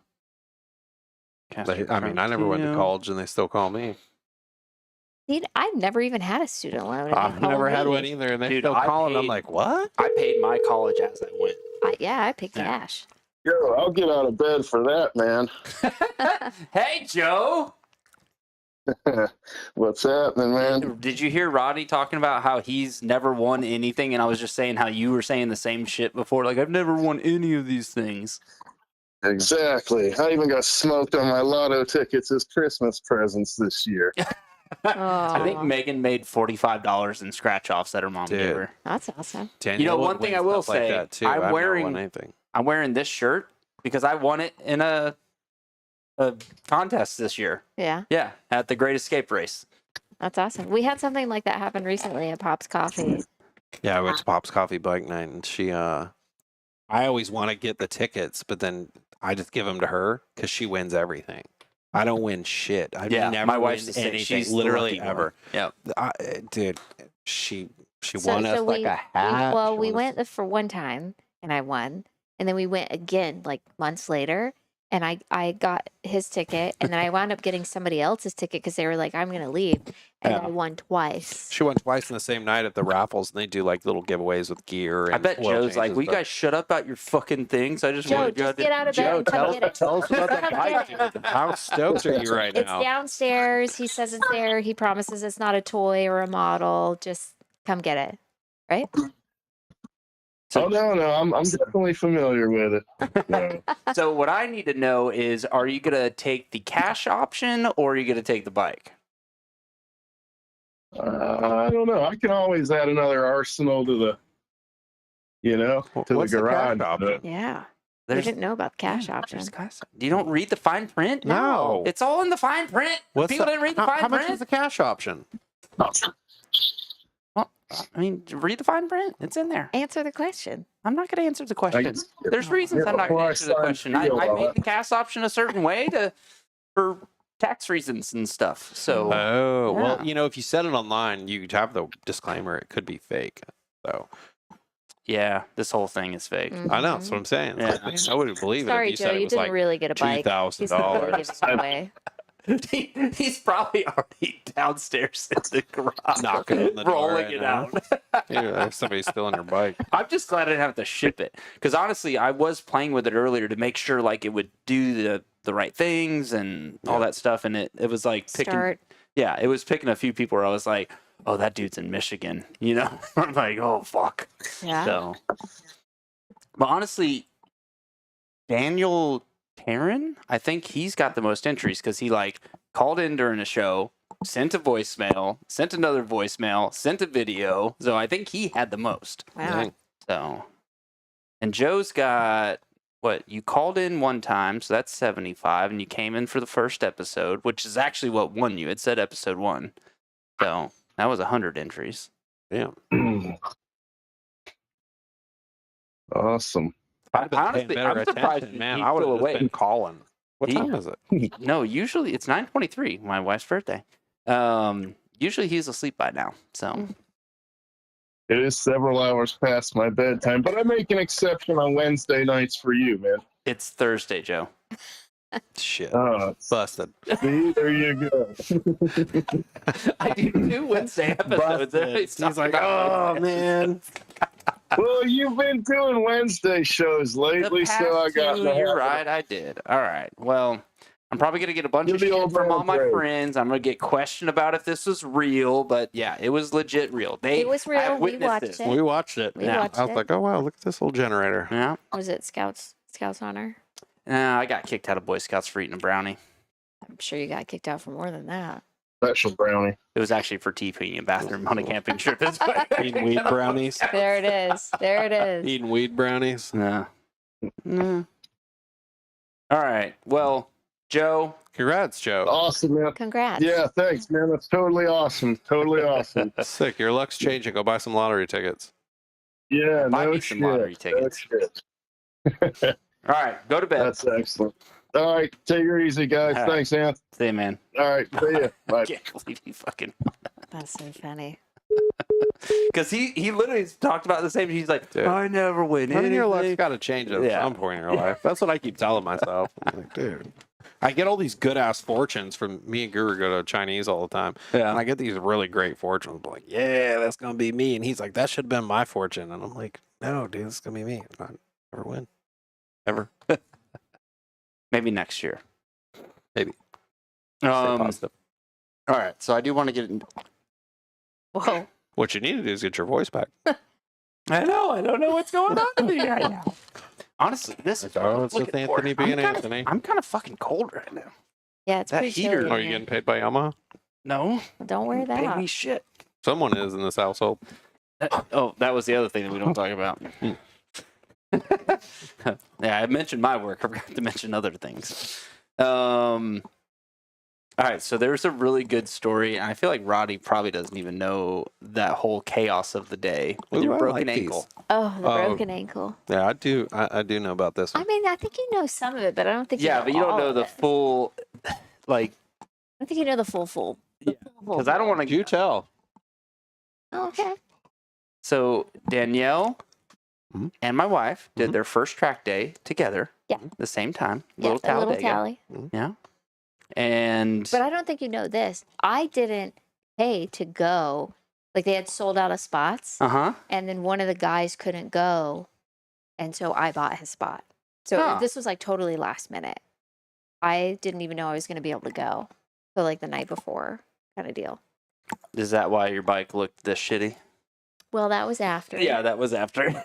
That was after. And this was not my first track day. No, it's just a It tape was job. Okay. No, this was my second one. That's just a tape job, right? Okay. there, So, my first track day, whenever I went out there, it was with Marmo when Huey rented the track. Okay. And we I wasn't did- with them at that time, but I Yeah. know they had done it. But I didn't have a suit. I don't know if you know the story. I didn't have a suit, so Dave Didn't Cryer. you have like a two-piece No, suit that Dave zipped together? Cryer let me borrow one of his suits. Okay. So I You know, had her this, and Dave like- are the same height, so like. Yeah. We're like the that's true. same person, right? Shout out to Dave.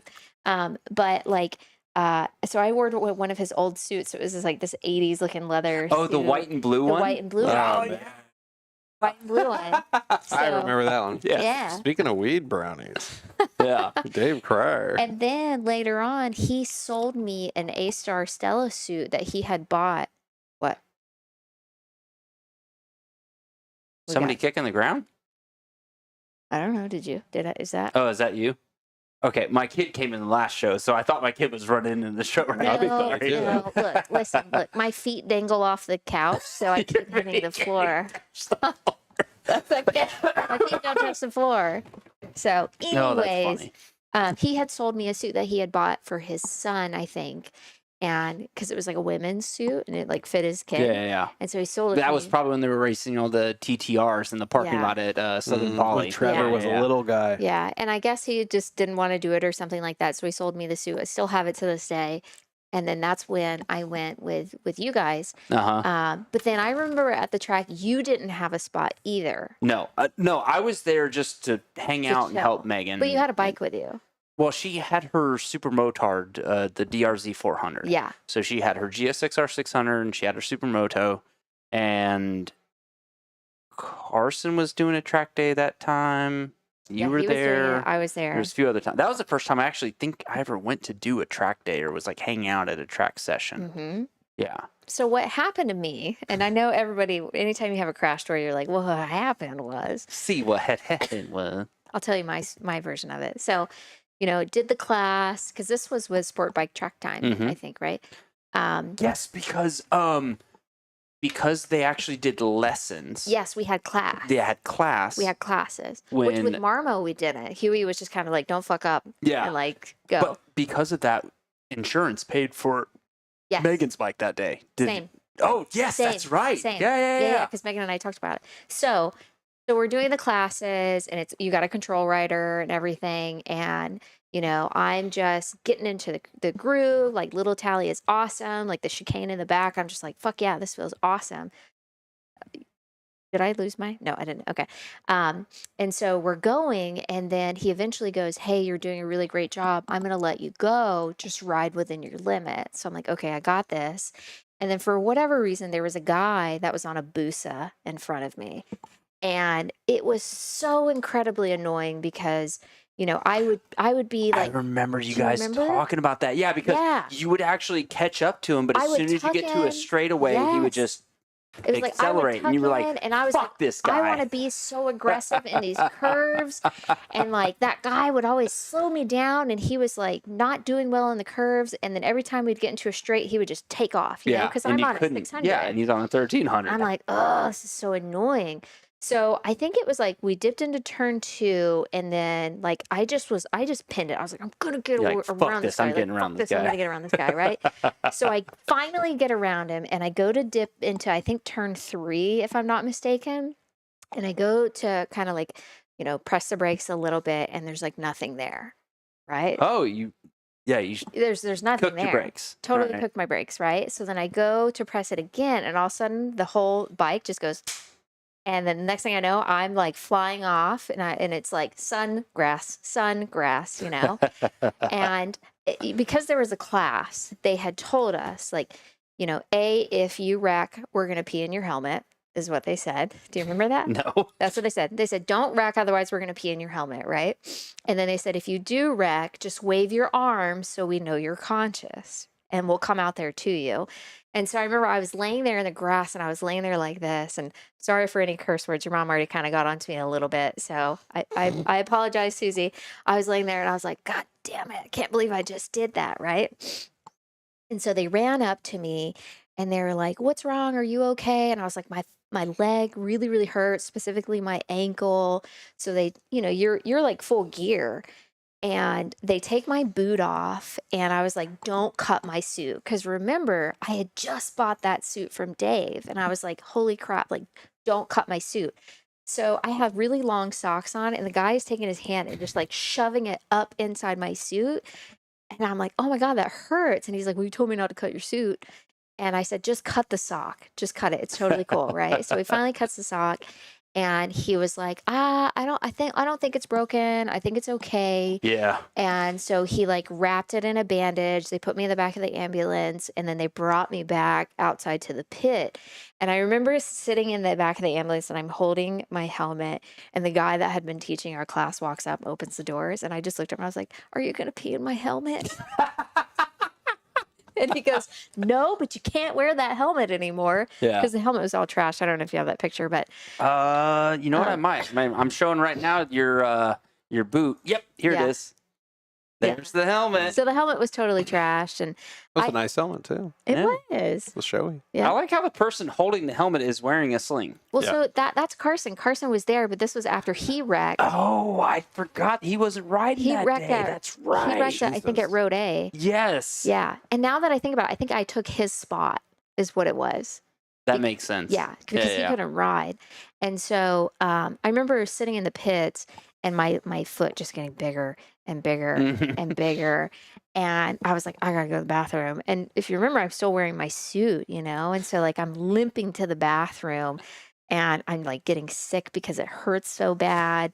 And then I get all the way back and I was like, guys, I think I need to go, you Yeah. know? So then I leave and you took my spot. Yep. So that way both you and Megan can go out there. So at this point, I wanted to do a track day, but I'd never done one. And we're there. And Carson did a very good job of going up to the STT guy and was like, hey, look, so we got another racer. Like he's a really good road didn't know racer. he did Yeah, this. like I've never been on a fucking track before. He's like, he's a really good road racer, but and I was a good motocrosser. I knew that shit would translate pretty well. Right. Yeah. So yeah, he was confident enough to say that. Yeah. So yeah, they let me ride in your place for the last 2 to 3 sessions on Megan's DRZ. And the funny thing is I was pretty much keeping up with her. Yeah. And she was dragging me at that day too. That day honestly changed my life. Yeah. I mean, Not life, wife. That day changed my wife because she went from being fearless to, oh, I can get fucked up Mm-hmm. from that crash she Yeah. had. It always does. so Yeah. tell the story in the crash and then I'll tell the rest of my story.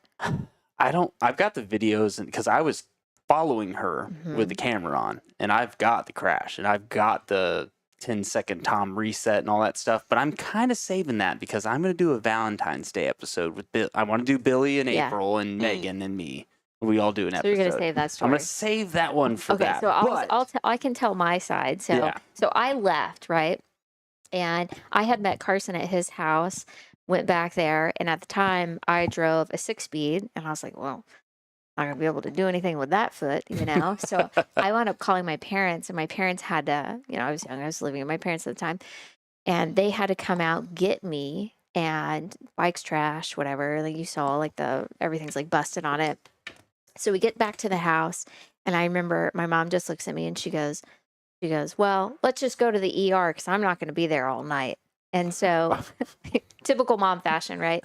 So we go to the ER, and they're looking at my foot, and they take an X-ray because remember the EMTs were like, yeah, I don't think it's broken, And they're like, oh no, it's broken. Yeah. And so they put it in like a soft cast, wound up going to orthopedic, and it wound up being actually broken in 2 places.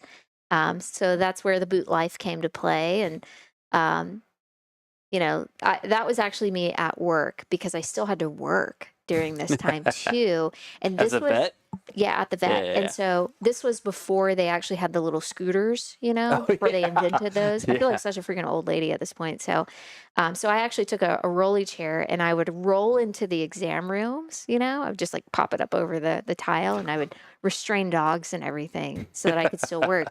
But when I went to the doctor, I'm getting these text messages and they're like, Megan, it's okay if I say, Yeah. they're like, Megan wrecked and she's in the ambulance. And I'm like, oh my God, what is going on? But like, we both wrecked the same day. Obviously hers was a Dude, little bit more Megan intense was than mine. Gone.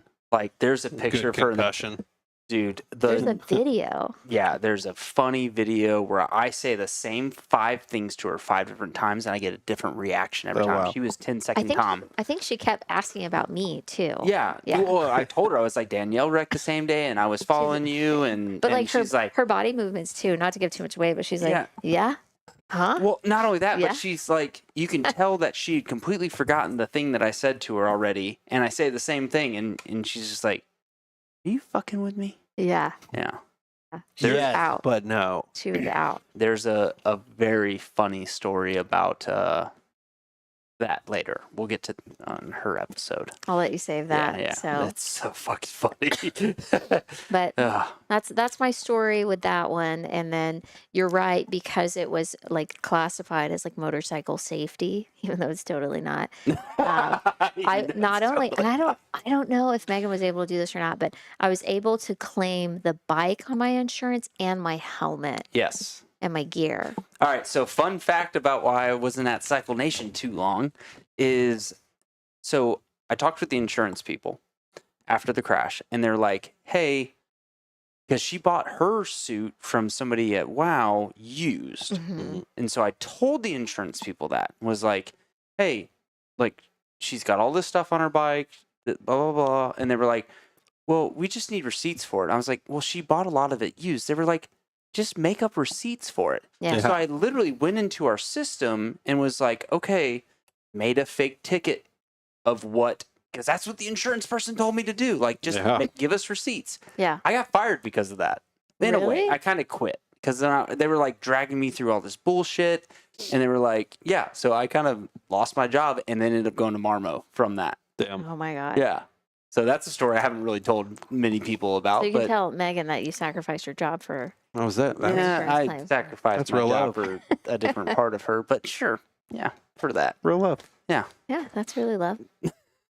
That's awesome. No, but that, like, for real, like, they were like, I went and found the suit and was like, all right, this is what it cost, and like put all those things together like the guy told me. Mm-hmm. But the funny thing with it is, like, service people started to get let go, and other things, like, they were blaming people for stealing things, and I weird. realized they were just trying to get rid of people. For sure. Yeah, that's what it was. They're just looking for anything to just say, like, see ya. And, oh God, I just remember another thing. The reason why I was the first one on the chopping block is the fact that the GM at the time, who was over like 3 stores, Mm-hmm. so we had to close down the Brazelton store right down the road from Road A. Yep. And while we're there, this one kid that was helping us work, he's a white kid, being raised by black parents. Like, he was adopted in a way. Like, the kid had a rough life. And the GM's son started making racist comments about shit. And I basically told him to shut the fuck up. Like, was wow. like, dude, what the fuck are you doing? You're being an asshole right now. So 2 weeks later, I'm let go. I wasn't let go. I quit because I was like, you guys are doing some bullshit and I don't need to do this. Yeah. I can go anywhere, right? Yeah. 3 months later, that dude gets fired because one of the other persons at a different store recorded him making racist comments. Oof. Oh, wow. Yeah. I was like, oh, it's all coming together now. Are they Got even 'em. open anymore? No, they were Nah, bought out it's by Ride Now or Ride something Now, like yeah. that. Oh. Yeah. Yeah. But yeah, Different it's name. just, it's funny, like, things that you don't know about behind the curtain and things start to get put together. You're like, oh, okay. Well, yeah, I'm figuring that stuff out now. Yeah. So that was an experience. So Yeah. haven't been back since, but I did get another bike after that. And that was kind of it. Was this the bike you got after that? Oh, damn it, where's my cursor? This should be black. Was this the one you got after that? No, but Tell us about that one. Yeah, I knew that story behind it. Oh. so this is a custom bike that somebody I knew built, and it's funny because on the front of the bike it actually says like Stiffy on it. So if anybody remembers in Daytona Beach, there was a bike shop called Wide Open Customs, and their logo was actually a woman with her legs spread. Like wide open. Wide open, yeah. And, Oh, I it get was it. funny. They actually had less sales in bikes and more sales in their T-shirts because of the logo. You know? That goes with makes- Harley Riders. Yeah, Yeah. that makes sense. So That anyways, fits. that's kind of where the bike came from. But I actually took that bike down to Daytona and rode that bike through Main Street for Daytona Bike Week. Mhm. So yeah. I bet you were thinking you were so cool riding that thing. Actually, I was like, how do I turn the handlebars on this thing? Because going from a sport bike where you're like Jesus. this, Over it to one that's like way and then out. going Yeah, like this, yeah. because when you're riding a sport bike, it's super nimble, like like you can like turn, and then that thing, it's How like, What does even, he, like- how does he know? I mean, knows he doesn't shit. know. Can't lean that thing. But this Look at thing, it. I was like trying to turn right, and I was like, oh God, I gotta like swing it wide here just to get around where I need to go. And your arms, like being like this, totally go numb. Oh, I'm sure. Yeah. Like It's terrible. Never Dude, catch me I have a riding problem something with like mountain bikes. Like Mhm. just being over it like that. Sorry. Like the sport bike position almost makes my ship go numb Yeah. now. Yeah. that. Yeah, I swear, like if I was gonna, somebody was like, "I'll give you a brand new sport bike," I'd be like, I ride sport bikes, and none of my sport bikes have like sport bike ergonomics to them. You know, Yeah, my yeah, stunt bikes have Mhm. that big handlebars on them and stuff. Like, I get on a sport bike in a dealership, and I'm like, I don't know that I could do this. Like, I don't think I I could need some anymore handlebars. either. I like Yeah. a hooligan bike, you know, like a Street Fighter or something like that. But not that I would want a brand new. No, you'd probably want, I know what you want. You want a brand new KTM adventure bike. Ooh, that'd be nice too. You That's don't what want you the want. 890s with all the. Cam problems, dude. The owner of Yes. Highland Park. Actually, I rode one the other day. I rode the owner of Highland Park's 890R, and I Paul was like, or the new guy? Lee, the Okay. guy. New I guy. haven't met him yet. Dude, he's such a clown. He's so funny. But he was like, dude, these motors have had these problems for 10 plus years. He's like, dude, these old 990s had the same thing. He goes, I stuck a carburetor main jet in there for the oil, man. It gets old to the top end. And I was like, what? He's like, I got a 148 main jet in that thing. And I'm like, really? And he goes, I swear to God. Mhm. He's, man, this thing makes like 80 PSI pressure. I put a gauge on it. And I'm like, dude, you're kind of genius. Yeah, But because that's that- what it needs. Dude, is I oil, rode one right? the other day. He had said, oh, I just built the suspension on this thing. Go ride it. And I was like, get me off this thing. It's too fast to be a dirt bike. Yeah. Like, this thing is insane. Like, holy cap. Give my T7 back. I was So- waiting for him at the truck because I knew he was going to go do like crazy stuff. And he like comes back and I'm like, oh, there he is on a I different was bike on the right now. I was on the 890. I was like, get me off this thing. This thing, they're so fast for a Yeah. 105 horsepower or something. Well, in hell, the we were dirt. talking about riding the adventure with Grayson and Jim the other day. Jim was Yeah. on like a 1290. Yeah, Mhm. that's 170 horsepower. The older ones, shit, the new one, I think that's damn near almost 200 horsepower. It's pretty crazy to ride something But like it's that off also road. it's also comfortable. Oh, you they're know, so because comfortable. You're like though, dude. this You're sitting Mhm. upright. Yeah. versus this, or in that case, you know. You don't think about So- that until you go ride one. You ride one of those adventure bikes. You're like, holy crap! I see why these old dudes ride these things. These are Yeah. comfortable. Honestly, I have yet to ride a Tenere because Oh my I God. don't want to be the same thing with the Stark. I You don't want to will- ride a Stark because I'm gonna be like, he's starting "Ah, a guy fucking gang. have Like this one." I was picking on him the other day because every single time he sees one of his buddies and he's like, "You want to ride my T7?" 3 weeks later, they wind up buying one. I got like 3 or 4 friends now that have just bought T7s, and it's like, I mean, I can't help it. It's not. I'm just trying to get them into other bikes. Obviously, they all race. Grayson and Matt, they all race. But it's what Enduro, but- Dawson, Grayson, Mhm. Ryan. Mm-hmm. Who else just bought one? Matt, Yeah, Matt just bought one. Christian's gonna buy one too. Like, it's Christian. like, Anthony, you're I next. forgot that you texted me you were Christian a few weeks ago. and Yeah, I was dude. like, I sent him pictures when I got his bike. Oh, yeah. And he was like, that motherfucker. I just Yeah. I need a picture of like all of you guys like together with them. I think it'll be so cute. I mean, I've sat on the T7. Yeah. Naked. yeah, you don't remember that. You're too much of a hurry to enjoy it for what it was. I enjoyed You it. should have sir. took off out of the garage. Did you clean the seat after that? Nah, it was No, fine. he It's probably crazy. took the seat off and sealed it, smells it every now and then. Oh, Lord. Weirdo. Yeah, you'll be there. Trust me. You'll ride one. You'll be like, dude, this is way better than my race bike.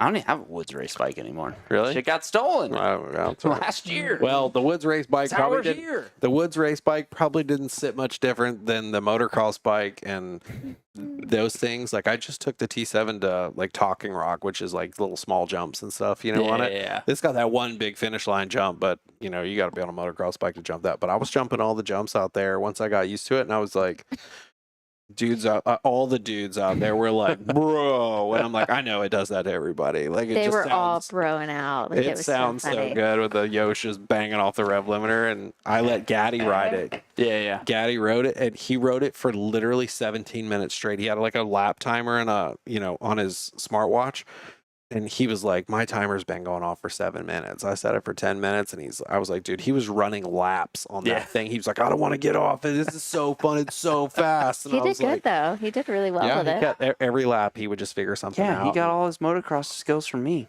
Dude, Of course Yeah, he but did it's like good. such a heavy bike, Like, yeah, it's definitely fun, but Just I was into big girls in college. I should be fine. Oh my god. oh yeah, you'll be good then. You'll remember. It'll all come back to you. You'll I'm be like, so I used love to- riding these things. I'm so used to. I just glaze over some of your little I comments. just wanted and just, like, Danielle's. Oh fuck. I just keep going. I'm like, yeah, you just gotta Ignore ignore him, it it's half the time. Anthony. You just gotta ignore it half the time. I can't remember half the shit I was saying to, like while buying the couch where you did that. You're just like I just Whatever. skip over and keep going. I like how before the start of the show you were like, "Are you going to be you for this?" Or Well, so I'm not kidding. We actually had this conversation. I was like, I wonder how Anthony acts during these. And so I did some research and I actually like listened to a couple of them because I just needed to see how you showed up. no, I'm just me. There he is. This is me. I mean, I half expected like, your pants to come off or something halfway through this. I mean, for the right amount of money. What the sponsors pay for. So I do want to know how long do you guys think we've been doing this? Well, we started. No, just don't look at the time. my What do you gosh. feel? What do you think it feels? I think it's been, I'm gonna say 2 hours and 15 minutes. I would say 2.5. It's been about 3 hours. Holy Really? cow! Wow. Yeah, we've been Damn. doing this about 3 hours. Oh, I got We're stories for 10 minutes away Dude, from I got 3 hours. stories for days. I I know. could go on. I ride so many different motorcycles that like these stories could start on bikes that are knee high and they could end on adventure. But like, dude, the Yeah. stories, and it's every week. Every time I do something on a motorcycle with the dudes, stupid shit happens. You Oh, could just, Mhm. it's So, just talking about stupid shit happens. I always appreciate our time together at Germtown. Did you know about this? Did you hear about it? He's made comments. I like walk in your garage and like cuss at the side by side. He Oh, you does. son of a bitch. And we actually talked the other day. We were like, we should go to Durhamtown. And he was like, "Ugh," you know? I went to Durhamtown. Anthony tried to break my back. He almost killed me. Dude, you he know? was for a professional stunt rider to be screaming like he was and shocked. But Look, because here's It the was thing, in I'm you're not in control. Yeah, I I'm know. like, dude, I see shit. I'm like, oh my god, what are you about to do? And then we're over jumping all the jumps to flat, and granted, it lands like a couch, but I'm just like, bro, my back, like, I'm not ready for this. I'm like, oh, this is terrible. It was fun for sure, but it definitely like, I would have rather had some butt pads in or something. Mm. well, the trick is when you're doing those, like when you're about to land a big thing, is you do just like a little like. No, you didn't tell me none of And that. then You just that give way me it kind of absorbs. How do you do that when you're driving? paralysis. Driver or passenger? You just drive on the steering wheel. I mean, you're in the You air. just clench it. Yeah, you just clench it. Yeah. Okay. He didn't tell me none of that. I just had paralysis for. And the funny thing was, and you were talking earlier about like you weren't into like motorcycle chicks, right? Mhm. The chick I think you were dating at the time was a nurse. Oh yeah. And I was like, oh, that's kind of smart. If you're not going to be into motorcycle chicks, be into a chick that can fix you. Right. So I'm about to Debatable. wreck his spine real quick Yeah. while his But chick's you a had to nurse. convince her to go with me. And you Yeah. were like, no. He's like a professional driver. Like, just trust him kind of thing.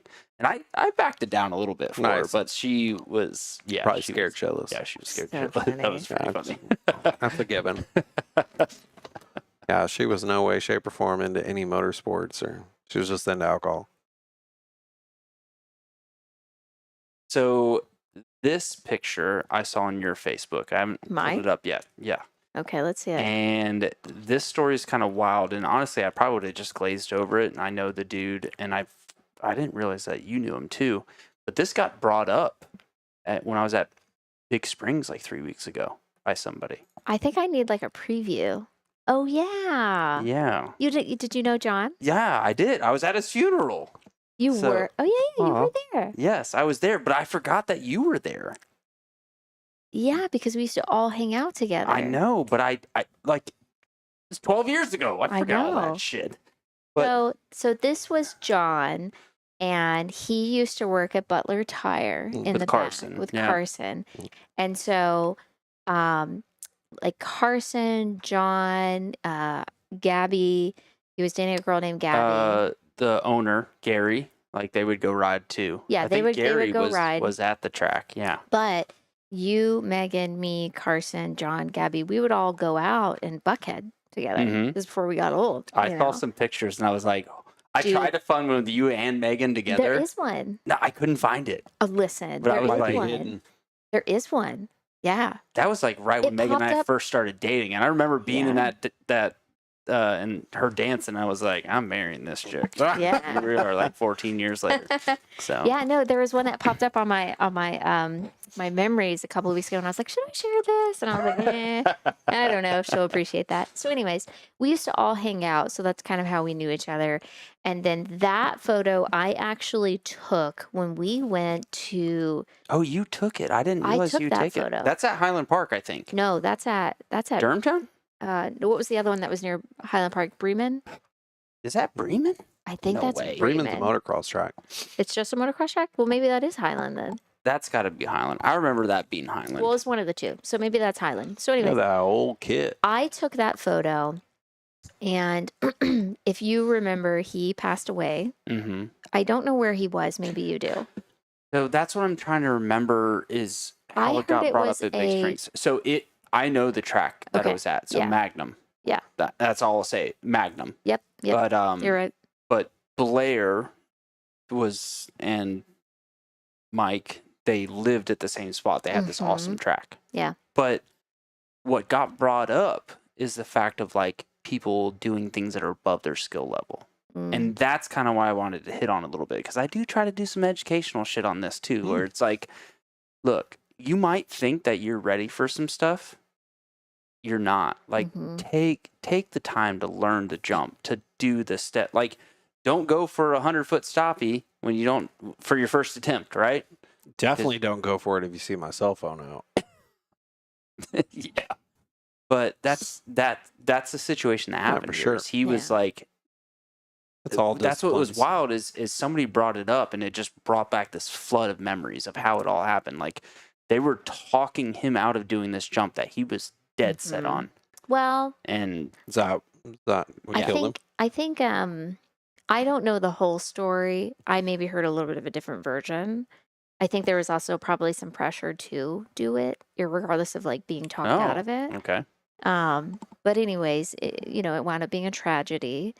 And going back to the bar reference, at this particular bar, they had a thing where if you enjoyed hanging out there, or if you had a loved one that passed away, you could hang a photo. Yep.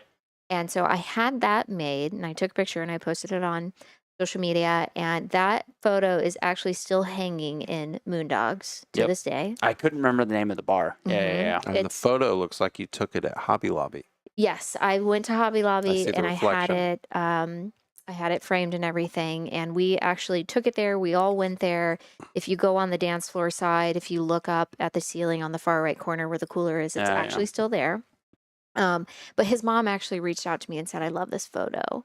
Will you make one for me?" So I Yeah. wound up having another one made for her as well. So No, it's just one of those things like where I was scrolling through to find pictures and whatever. Yeah. I saw that and I was just like, they just brought back a flood of memories Yeah. from that time, because that was tough to deal with that Yeah. time. it was like so sudden too, Yeah. and like I can't really speak to like his hospital or anything like that, but I do know that none of us thought it was going to turn out yeah, the way we that all it thought did. that he'd recover. Yeah, we all thought we were going to Because be it like was laughing 4 days or so before he Mhm. passed. Yeah. Yeah, it was Yeah. very, very quick, and it was just like we were all very, very shocked by it. Yeah, because we were all like, "Oh yeah, he took a bad hit, but he's gonna be fine." Yeah. And it was just one of those things. Like when I saw it, I was like, "We should give him a little bit of honor," Yeah. because that was. I mean, he was Jewish too. Yeah. It sticks to me so well because that was the first Jewish funeral I'd ever It was the attended. first one I'd ever been to, and I And have I to was say like- it was absolutely beautiful. Yeah, and it was very like kind of a culture shock of how they'd Mhm. handled it and all that other stuff. Where I was just like, "Oh, Yeah, great guy, gone Yeah. too soon, irregardless of the situation. I think, it was just a too soon situation. yeah." Yeah. No, and one thing that stuck with me from it too is the fact that Megan was like, she felt so much remorse for his girlfriend at the time because they'd been dating, I feel like under a year, maybe a little bit more than a I year, can't whatever it remember. was. But you could tell that they would probably go a long distance. So she kind of put that to like, what if that happened to me? Like, Yeah. there's so much unknown of what could have been Yeah. at that point. Yeah. So that was kind of like just a wild thing that always stuck with me. Yeah. So. Yeah. We kind of fell out of touch, but we are still friends on Facebook. And I will say, I can't imagine what it would have been like going through that, and she's an incredibly strong person for making it through, but she is happily married. She's got a beautiful family. She's got 2 children at this point, and so she is in a very good place. Yeah, it's kind of one of the reasons I want to bring it up too, because I didn't know, because I was like, I've lost touch as well. Yeah. And I kind of forget about it until you see the picture. Yeah. So Yeah. But you know what? I think we all know, being riders in this industry, whether it's stunt riding, whether it's motocross, whether it's anything that you want to do, like it's this risk will always exist. Oh, yeah. And it's something that we all have to accept when we go into it, Oh yeah. Mm-hmm. I mean, I've honestly figured I should have been gone a long time ago. All the stupid shit I do. Rodney, what do you think? You? For you. Oh, dude. I mean, you got to see how he drives his side by side. You can ask my mom. I mean, I didn't think I was going to make it to like 25. There was just bets. Wild. There seriously was bets that I wouldn't make it to graduation. Yeah, I didn't. Like, I mean, for real. I've survived a lot of wild things in my life. And Yeah. it's just, I mean, it makes you stronger. But I mean, I know a lot of people have passed away. I've been riding with people when they passed away. And it's definitely like, the first time's the worst time. And it doesn't really get easy. But, you just kind of start growing numb to it. I mean, I probably lost over 50 people that I've known over the years. Motorcycle crashes. Yeah, I've been in motorcycle crashes like with cars myself now in recent years. And it's just, dude, you just never know, especially with all this technology. People aren't paying attention to the road and stuff now. It's not just like, it's not just jumping jumps and doing stoppies and riding wheelies. It's literally just people lost and staring at their cell phone because they're lost on their GPS. And you turn in front of you, and it's, you could T-bone them at 45 miles an hour and break your neck. So it's, it's just a risk it is a risk you do take. I don't really think about that kind of stuff. It's obviously I've accepted that long ago. And I'm just like, let's just go have fun. I don't think any negative thoughts when it comes to stuff like that. Well, something that we had kind of texted, because I said I wasn't sure if you wanted to talk about it or not, but is your battle with leukemia, because there was a time where we thought we were going to lose you. Mm-hmm. And that was a tough one too. Yeah, I wanted to kind of touch on like what you went through that, because I only know the story from social media. Yeah. And supporting you, and I tried to paint that picture stuff. as best I could, for people that were unknowing. But yeah, it just came out of nowhere. I mean, I'm now in my mid 40s. I've never been drunk, never drank alcohol, never smoked a cigarette, never done a single drug. And all of a sudden, I got very sick. I don't get sick either. I've never had the flu. So at one point in my life, it was winter 2015, and thought I had the flu finally. I was like, my temperature was high and I was weak, and got to the point where I would like stand up and like almost pass out and fall down. And I had to have my friend take me to the ER. And I was like, I don't really want to go. And she was like, no, you really need to go. And went to the ER and did a bunch of tests. And they're like, have you ever had a blood transfusion? And I was like, no, not that I know. Broke a lot of bones, but no. And they're like, okay, well, so they got me a bunch of fluids. My temperature when I went, I was literally about to have a stroke. My temperature was 106.5, which is like about to have a stroke.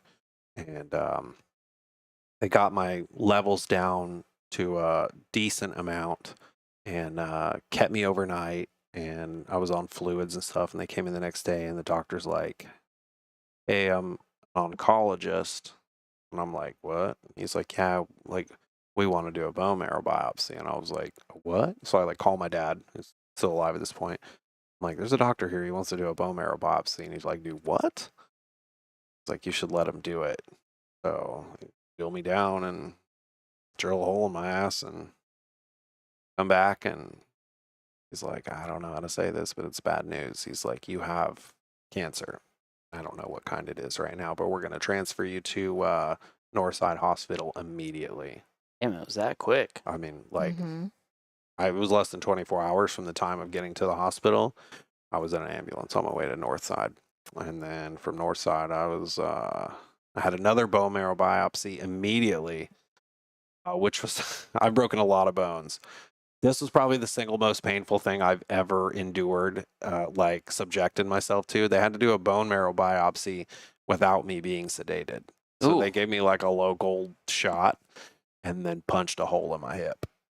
And I broke the handrail off the bed. I broke the headboard on the bed, like ripping it off.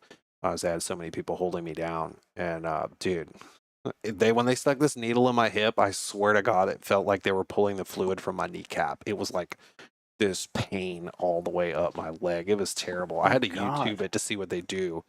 And then I was like watching. I was like, oh God, I'm gonna throw up. But so I ended up having to do that.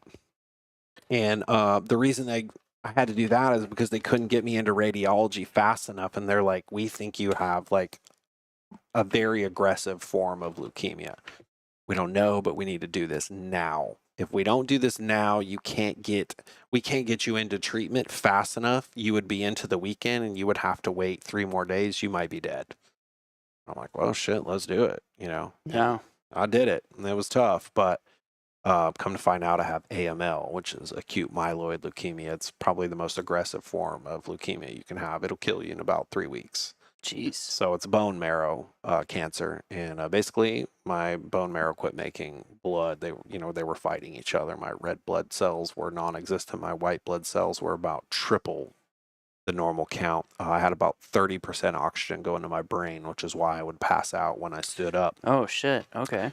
So it wasn't great. Yeah, and then we and lucky for you, you're a motorcycle rider, which doesn't require a lot of oxygen to the brain. You know? Facts. Like, so you could survive without that. Dude, like trying to do research on this disease, which is just like literally it's a bad luck disease. Like they don't have any rhyme or reason. They couldn't say it was like from sucking on tailpipes my whole life, and like they have no rhyme or reason. They're not. Yeah, dude, I mean, whatever it is, it's not from breaking bones all the time. They're like, the oncologist is like, we just don't know. And I'm like, well, since you don't know, I'm not changing any of my lifestyle because, like, I mean, I'm a healthy human being. yeah. I'm very active. I don't drink. I don't do drugs. I don't smoke. I'm addicted to Fruity Pebbles and chocolate Pop-Tarts. True story. Like SpaghettiOs. But other than that, like, dude, I don't, I don't know. So- I feel like SpaghettiOs at this point might be worse than drinking. don't say that. Never giving those up. Loves them. SpaghettiOs and Pop-Tarts, same time. No, you put flaming hot Cheetos in them. Or you put regular Cheetos. I do all kinds of stuff. So anyway, 28 days in the bone marrow portion of Northside Hospital, the Cancer Institute. I had to start treatment immediately, and so I did 3 rounds. The first 2 rounds of chemo were pretty staggering. Or you're not talking about not drinking, but I'll That go beer for is it, like bro. hot, by the way. That's been sitting there for like 3 Yeah, hours. nasty. I'm fucking freezing. This thing's cold. So fine. yeah, I was I visited you. She did visit me. That was actually one of the really cool things. I mean, I had a lot of people, people all over the world reaching out to me, people in the motorcycle world, just all over the globe. It was pretty awesome to see the support. But I can say it after like breaking all these bones and surviving the chaos that I did when I was young, like I knew, like, even though the doctor was like, you could die in 3 days, I'm like, dude, I'm not going anywhere. Like, I'm strong, I'm mentally strong. I'm going to get through this. And the whole time, there was only one day that I didn't walk the equivalent of a mile with like my IV bag and stuff. Yeah. It was the day after I took the first round of chemo. Dude, that shit wiped me out. Like, it was bad. I was like, I can't even get out of bed. No. It was pretty bad. But And that's true too, because when I went and visited him, like when you go, you have to, like, if you're a visitor, you have to gown up. Like I was like Yeah, head mask, to all that. toe, like mask, hairnet, like everything, And I'm going in there and I'm like, I'm trying to look cute, not like this, So I go in there and he's like, well, let's go for a walk. And so together we literally did laps around the little ward when he's got his little IV thing, and he was just like, I just got to keep moving. That's it. Yeah, you just really gotta you gotta beat it. I feel like it's like a mental thing. You know, it's really like to overcome any kind of, you know, setback, whether it's a disease or broken bones or whatever it is. Like it's a mental game, and if you can't beat it in your head, you're definitely not going to beat it like physically. So that was the thing, is I had to keep moving, and the doctor's like, "Damn, you still out here?" I'd be, dude, with walking laps. Even if I got tired, I would go and sit down for a little bit, and then I would lay down, and then I would, you know, kind of move around. But I was always moving every single day, and You said you like forced yourself to eat too. yeah, I never like, no matter what, like even like, so like your immune system, basically what chemotherapy does is it wipes out your entire immune system, so that basically it's forced to regenerate and start over.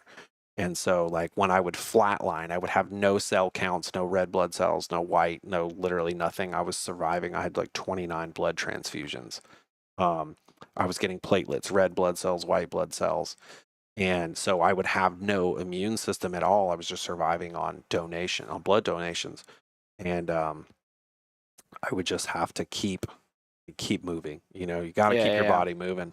And I would be like, at the time, my mom, who lives in Oregon, she would come. She had come, and you know, obviously to be with me, and I would make them go and bring me food, and I would just like whatever I could think of. I mean, it was milkshakes. It was any way to get like nutrients, you know. And so milkshakes and chicken and stuff like that. So that was 28 days in the Cancer Institute, and my immune system. Only 28 days? I know, man. It was like $1.1 million. Dude, 28 days later. I know, but it seemed like, honestly, like from memory. Well, that was just like that was just in the hospital, though. You know, the 28 days were just in Northside. Then after that, I had to do multiple more rounds of outpatient chemotherapy. And it got to the point where, like, every time, so basically chemo wipes out your immune system, and then your immune system, basically, it shocks it and it comes back. Slowly but surely, your counts start to come up, your red blood cells and all that.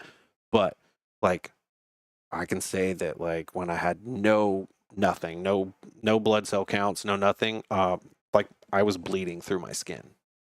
Like, there's photos, like, yeah, like, my body is, like, bleeding out. There's no platelets in your skin. Yeah, so you have no platelets, like, you're just going to internally bleed out. It's kind of wild, but it's, you know, it's part of it. And so I had to do that. The very aggressive form, the first form of chemo I took was like the worst, and then the next one was a little less, and then the next round was a little less. And I finally got to a point where I stopped the chemo. They wanted to do, you know, after I got into remission, they're like, okay, we want to do 3 precautionary rounds of chemo. And every time I would do the chemo, it took a little bit longer for my immune system to come back. So it was like the first time I did the chemo, it was 7 days to the T. My immune system started regenerating. And within like 3 days, my immune system was like better than basically better than a woman's immune system. Men have stronger immune systems. Sorry, but they do. So I had a stronger immune system than like an adult woman. And that was just multiple days later. And then, you know, week 2. I don't think my wife got that memo, because she gets way sick. Yeah, he's saying that while I've been like coughing this whole little. Dude, I don't even get sick. So it's a funny story. I thought I had the flu when I went to Kennestone. And I was like, man, no wonder you guys are always like, I'm dying. No, I was really dying. Yeah. So, I kind of remember from that too. Didn't you have like a cap that they tried to test to where you wouldn't lose your hair? Am I remembering that No, wrong? I just shaved my head. So that was the thing, is like, you know, with facial hair, I had a beard and everything. Dude, you know how hard it is to pull your facial hair out? This shit is in there. Wait, what? Yeah. Like, pull your beard. That shit's hard to pull out, right? Yeah. Wait, are you saying you pulled it out? 1 round of chemo, go like that, just flakes off your face. Oh, okay. Yeah, she heard it the way I did too, where I'm like, you had it and you had to went from pull shaving his head to. No, yeah, so I was shaved, but like that was the thing. I went like this one day, and my facial hair fell out, and I was like, oh my God, no. And I went like this, and my hair fell out, and I was like, shave it. My mom brought me a razor, and I was like, like no guard. I just shaved my head. And then, you know, it took a minute for my hair to come. When it came back, dude, my hair was white, like that wall white. It was crazy looking. And I had no hair, like no hair. I was like, damn, you guys jealous? I know y'all girls are jealous. Look, I don't have no dude. hair on my leg. I gotta wax and I gotta do Dude, all kinds. no, I already don't have any hair on my ankles. Megan gets in there. I was about to say you should see his ankles. Dude, I don't have any hair on my ankles. None. Let me see that. It's very Let me weird. get that ankle. It's not a joke. Put your leg up here. Look, It's not From- kidding. Like he from has here none. down. So I used to tape my ankles as a kid because I used to sprain and break my ankles so much. Yeah, show me that. Yeah, get out of here. Get it. So, Say, why don't you Um, up those pants? but yeah, that was it was a 4-month long process of that, and I finally, like, every month before I would have to re-up the chemo, I was doing it on an outpatient program. I told the doctor on the last round, I was like, I'm not doing it. He's like, wait, what? I was like, yeah, I'm not doing it. He's like, why? And I'm like, well, because every time I do the chemo, it takes my immune system longer to come back. What if it never comes back? Yeah. And he's like, well, the studies show. And I was like, well, I mean, I'm telling you, my body right now went from 7 days to like 12 days to like over 15 days. I'm like, it keeps taking longer. How many times are you going to shock this? Until it's gone. No. Yeah, I'm like, it's gone. I've been in remission for 3 months now. Like, and you want to keep doing this? I was like, dude, the guy who invented chemotherapy died from chemotherapy. So I'm like, yeah. I never knew that. Yeah, I'm like, I'm not doing this. It's not a shit. surprise, but yeah, I never knew that. I mean, it's poison. Dude, I've never Yeah. felt so terrible in my life. That was rough. No, Like, I've dude, been talking with Frank about it a little bit, like we're at tracks and stuff. Frank, man. So, dude, yeah. insides, like, it felt like my intestines were burning. And like I said, I've done a lot of things in my life, from broken bones and just slid down the street, missing skin, you name it, grind out my kneecaps where you could see it. And Oh, yeah. dude, that was definitely like, it was an experience for sure. But this is actually year 8. So, Fuck, has it been that dude, long? yeah, it's been crazy. They say after 7 years you're cured. Yeah. And, I wasn't shooting the horn mentally in my brain. I was cured like the minute I walked out of there. But I guess now I've thought of putting like a program together for a while now. I wanted to get to the remission point where now I'm like past the remission point and I'm like supposedly cured. I wanted to be able to do something with motorcycles, stunt riding, being able to help kids that are going through cancer because, these kids don't even know what they're fighting for in life yet. Sad story. There was a guy who came into Northside. He was in the room next to me. He was 21 years old and he had AML, the same thing I had. He was about a week further in the diagnosis than I was, and he passed away like a couple days later. And I would go in and I'd pep talk him every day. I'm like, dude, come on, we can do this. Like, we gotta stick together. And he just mentally was not there, and it was super sad.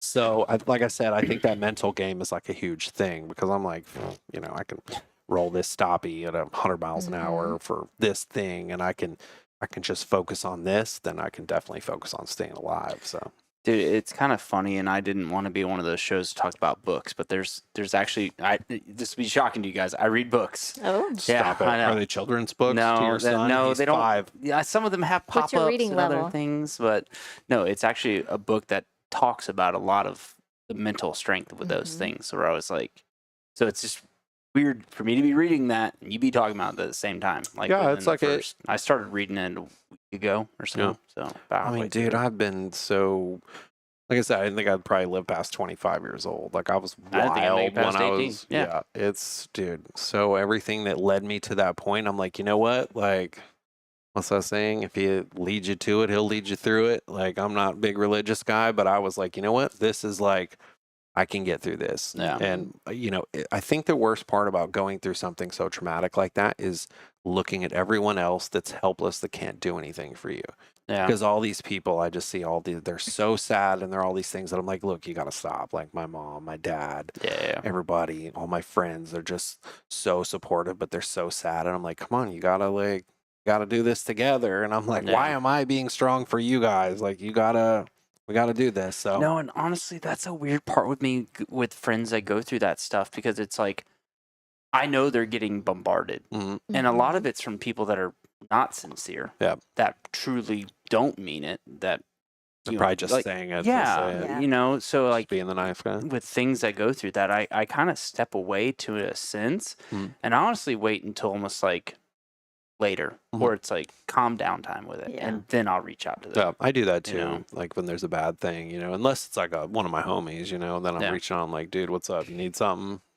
Well, even Stupid. so, like to an extent, like I'll just back off a little bit because it there is a becomes lot of overbearing. It's a lot of pressure. I've never answered so many like messages and questions in my life. Yeah, dude, my Facebook, like Instagram, all these things were it was messages, all the support pouring in, and I appreciated so much. Like that really helps. Like, I already knew I was on top of this. Like, I didn't need these people to do that, but it's really nice to have like these people behind your back. Like, you can do this, blah, blah, blah. It's such a, you're such a good hope for this, And so I feel like now, I was actually just telling her this month that, I'd really like to put a program together now that I'm all the way through it and I can 100% say I came out on top. Put a program together to be able to go in. They have these electric bikes now. I could go in and ride wheelies in a hospital. Yep. And I, it wouldn't damage anything, no fuel, no nothing. And so it would be just as safe. Or, do helmet raffle, get all these people, these famous other motorcyclists to sign it and, raffle the helmet off and give it to, Children's Hospital or something like that. Anything. So that's a plug if there's anybody. No, my fucking wheels are already spinning with this shit. So we're gonna do something. You don't really get. Most people don't get the opportunity to do something like this with such a terrible, set of news, and then come out on top of it, and to try to, be able to do that. Because I can say, like, being on that side, I am mentally strong, but having the support is nice, and having the poor kid who passed away next to me in the room.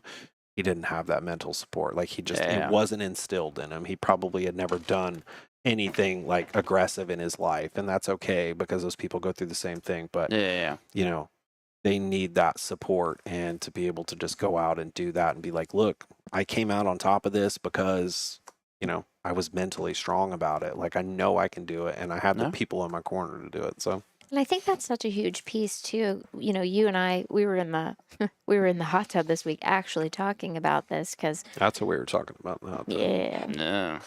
Yeah, which I'm probably have to fucking buy one of those things thanks to you guys. You're welcome, dude. Costco, all of $400. Costco the hot tub that's $500 is on sale for $400. That is amazing. Mm-hmm. I don't have to worry about my wife listening to this show because she doesn't fucking listen to it, so I'm good. Oh, well, we'll just go tell her before we leave. But we were talking about how, like if you just keep this, like, calm mental state, it's like you can get through anything. And so, like, if you think about his situation, like, he didn't accept any other option other than just making it through, And so I think if you just kind of keep yourself on that course and on that path, and that's directionally where you're going to go, which it makes sense too, because if you, they talk so much and like research about the physiology of your body, and if you stress and you worry, how it kind of changed the chemical composition of your structure in your body. And so, like, I think a lot of that will play into it. Me, I'm a firm believer in self-fulfilling prophecy too. If you wish it, it'll become it, So she does. She stands out in the yard in the rain. You gotta manifest. I'm like, who what is this doesn't woman manifest? doing now? My God, I want to post this shit on Instagram. She's out there like, I thought that was a joke. That's not a joke. I'm she's like, out there like this. I don't want to work anymore. Like, oh my God, what's she doing now? She's like, come out. She goes out there in her bare feet. And I'm like, you're standing in wet dog piss. What are you doing, woman? And you know what? He'll do it with me. I've only done it once. He doesn't want anybody to know this, but he'll do it with me. Look, whatever she wants. I'm such a good boyfriend. I'm just like, whatever you want, babe. Look at that. All this shit I've been through in my life, I'll just stand in the front yard barefooted in the rain. I don't care. You know what? Man, if it gets you through, great. it gets you through. Yeah, that's it.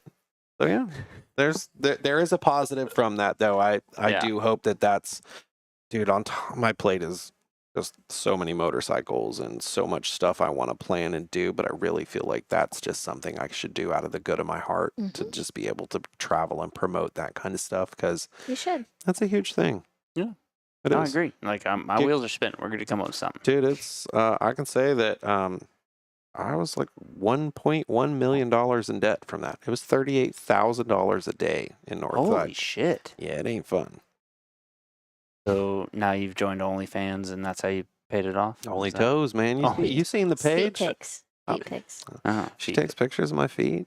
Yeah. No, yeah, I got lucky. I got on a Georgia Cancer State Aid program, and it wiped out a lot of that debt. But obviously, you've got all those outpatient programs. That's something completely separate. That's, yeah. But you pay those people $20 a month and get them off your ass, you know? Yeah. As long as they're getting something in a lot of That's cases. it, yeah. But Yeah. like, who's ever going to be able to pay off $1.1 million? Literally, dude, I was just dying last month. Thanks for the bill. Like, Yeah. it's pretty obnoxious. But I mean, that's big pharma for you. So one of my medications alone was like $10,000. My friend Huey and a bunch of people put a GoFundMe together for me. Yeah, I remember Yeah. I think it got about $11,000 on it. 10,000 of it was for my medications. That was 1 month, which is pretty gnarly when you think about it. Yeah. Like 1 month of antivirals was 10 grand. I'm just like, big pharma, man. Like, I mean, obviously I'm here. I can't say too much. Yeah. But I'm like, man, this is, you see that kind of stuff with insulin and things like that. The price is just, old people can't afford it. And my dad was a diabetic, so he had to have an insulin pump. And I'm like, I get it. But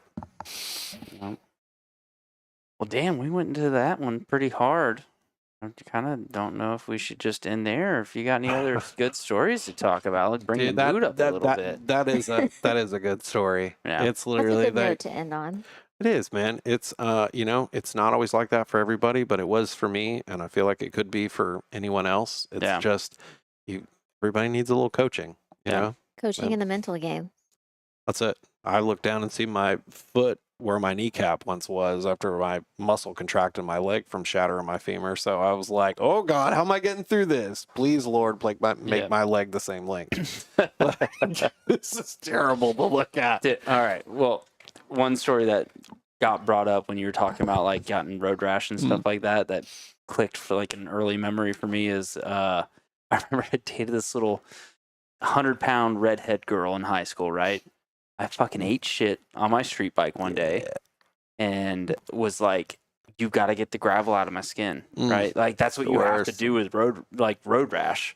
And you can't do shit too for the pain. And I remember at the beginning, she's like all soft about it, and I'm fucking wincing in pain. And at the end, she's like, "Shut up, you bitch!" and like fucking rubbing, like just getting deep in there, right? Oh God, the fucking gravel. Dude, I was getting road rash before I ever like was getting into sport bikes. I remember I jumped off the bridge on 575 on my skateboard and landed on the down ramp, and it shot me out into Bells Ferry Road, and I landed like this on the asphalt, and my mom was digging rocks out of the palms of my hand and all I could do was bitch because it just ruined my brand new Public Enemy t-shirt. I did not care about this. I was like, F this, my new shirt just got ruined. I was literally in high school. I was like probably 14. And I'm like, oh my God, I've got to go back and conquer this.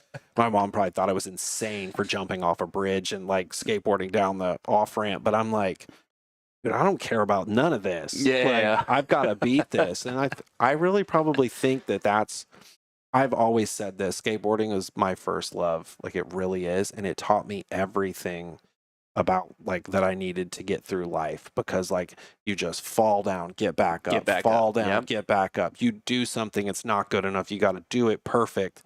And to this day, she can even tell. I watch skateboarding videos every morning. It's like morning. I get on YouTube and I watch, and it's every like night. I make her watch videos of dudes doing the same trick, just eating shit over and over and over. And I'm like, I want her to know that this is what was instilled in me. Yeah. Like, as a young age, and I don't even know where it came from. Like, I moved to Alabama for a very short period of time, got on a skateboard, and when I got here, I moved here my freshman in high school. I had no friends. All I had was a skateboard, and I met all the skateboarder kids, and we just, we had skateboarding and, getting hurt in common and just overcoming this and just falling down and getting back up was like, that's been like my whole life. So if I wasn't crashing motorcycles or, eating shit, doing stuff like that, I probably wouldn't know any better. I wouldn't know what to do. But that's kind of part with the mental game like we were talking about. That's really what it is. Yeah. And honestly, if you think about it, like the same two people can be in the freezing water and one can survive for hours and the other can survive for minutes. And it's a lot of it's mental game with it. You should title this one The Mental Game. The mental game. Dude, I was doing a road trip. So I told you, I my parents went We originally moved from Oregon. We moved to Alabama for a very short period of time.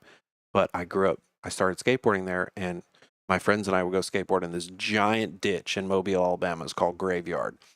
And I knew exactly how to get there after not going to Mobile I've lived here since 1990. So I drove back there. I think it was about 2021 or 2.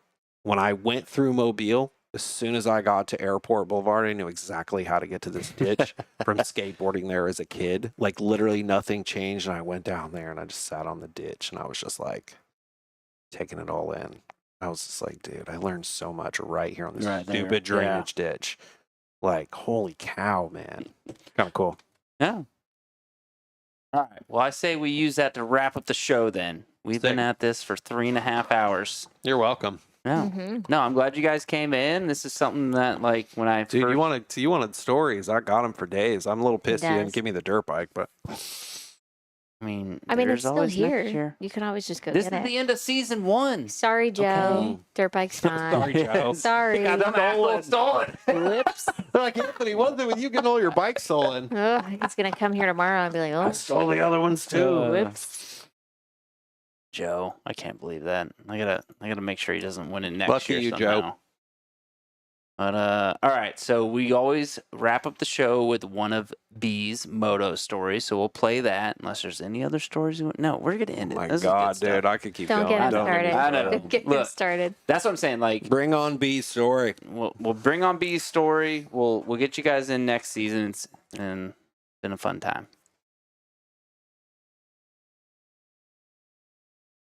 You were supposed to tell me a story today. Oh. Remember? Uh-huh. So tell me a moto story. Once upon a time, me and Frankie were riding a dirt bike inside the house. And accidentally, we crashed into the Christmas tree and it fell over. So what happened after you crashed into it? It fell on the couch, but it did not damage anything. Yeah. So whose fault was it that it ran into the Christmas tree? Frankie. Oh, you're gonna blame Frankie for that? Well, How is it her fault? Does she have thumbs? Well, me and Frankie. Oh, okay. So it was both your guys' fault. I figured maybe Frankie licked your eyeball and that caused you to run into the tree. Well, she did that, and then I started to fall backwards, and then I kept going, and then I did a wheelie right into the Christmas tree. And what happened after that? My front wheel did like a drift on it, so it fell. That's how it fell over. Okay. Well, I mean, what happened after the crash? I flung on the couch, and guess where Frankie went? Where? Right on top of the TV. Nice. And then she just fell down right on a random couch that I put right there. I figured she would have hit the nutcracker. Well, the couch accidentally hit the nutcracker. Jeez, it's all over the place, that couch is. I mean, like, what happened to the tree after you ran it over? It didn't break, but it moved the pillow. Well, I mean, like, how does it look like it does now if you ran into it? Well, it's a story, bro. I know. I was trying to see if you would say that you cleaned it up before Mama saw. And then parents got home and they saw me cleaning up. But they helped me. Yeah, and you didn't get in trouble? Nope. Anything else to add to the story? Bye. I'm running out through the window. You wanna talk about a leap fit? I have got started in the darkness with cups and rolling dice. We get no fucks now, who think twice, yeah. And when this whole takes slower, felt like it was trying to shift. Hold on to what we knew. It can try, but it never break us. It can try, but it never break us.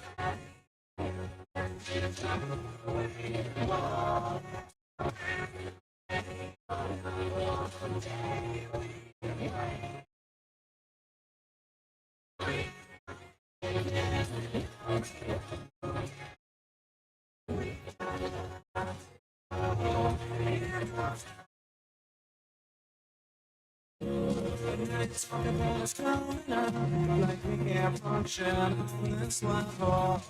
You laugh at who we are. You're the joke that's taken too far. This is where it's come crashing over. We won't let it take us down. We just keep getting closer. Getting used to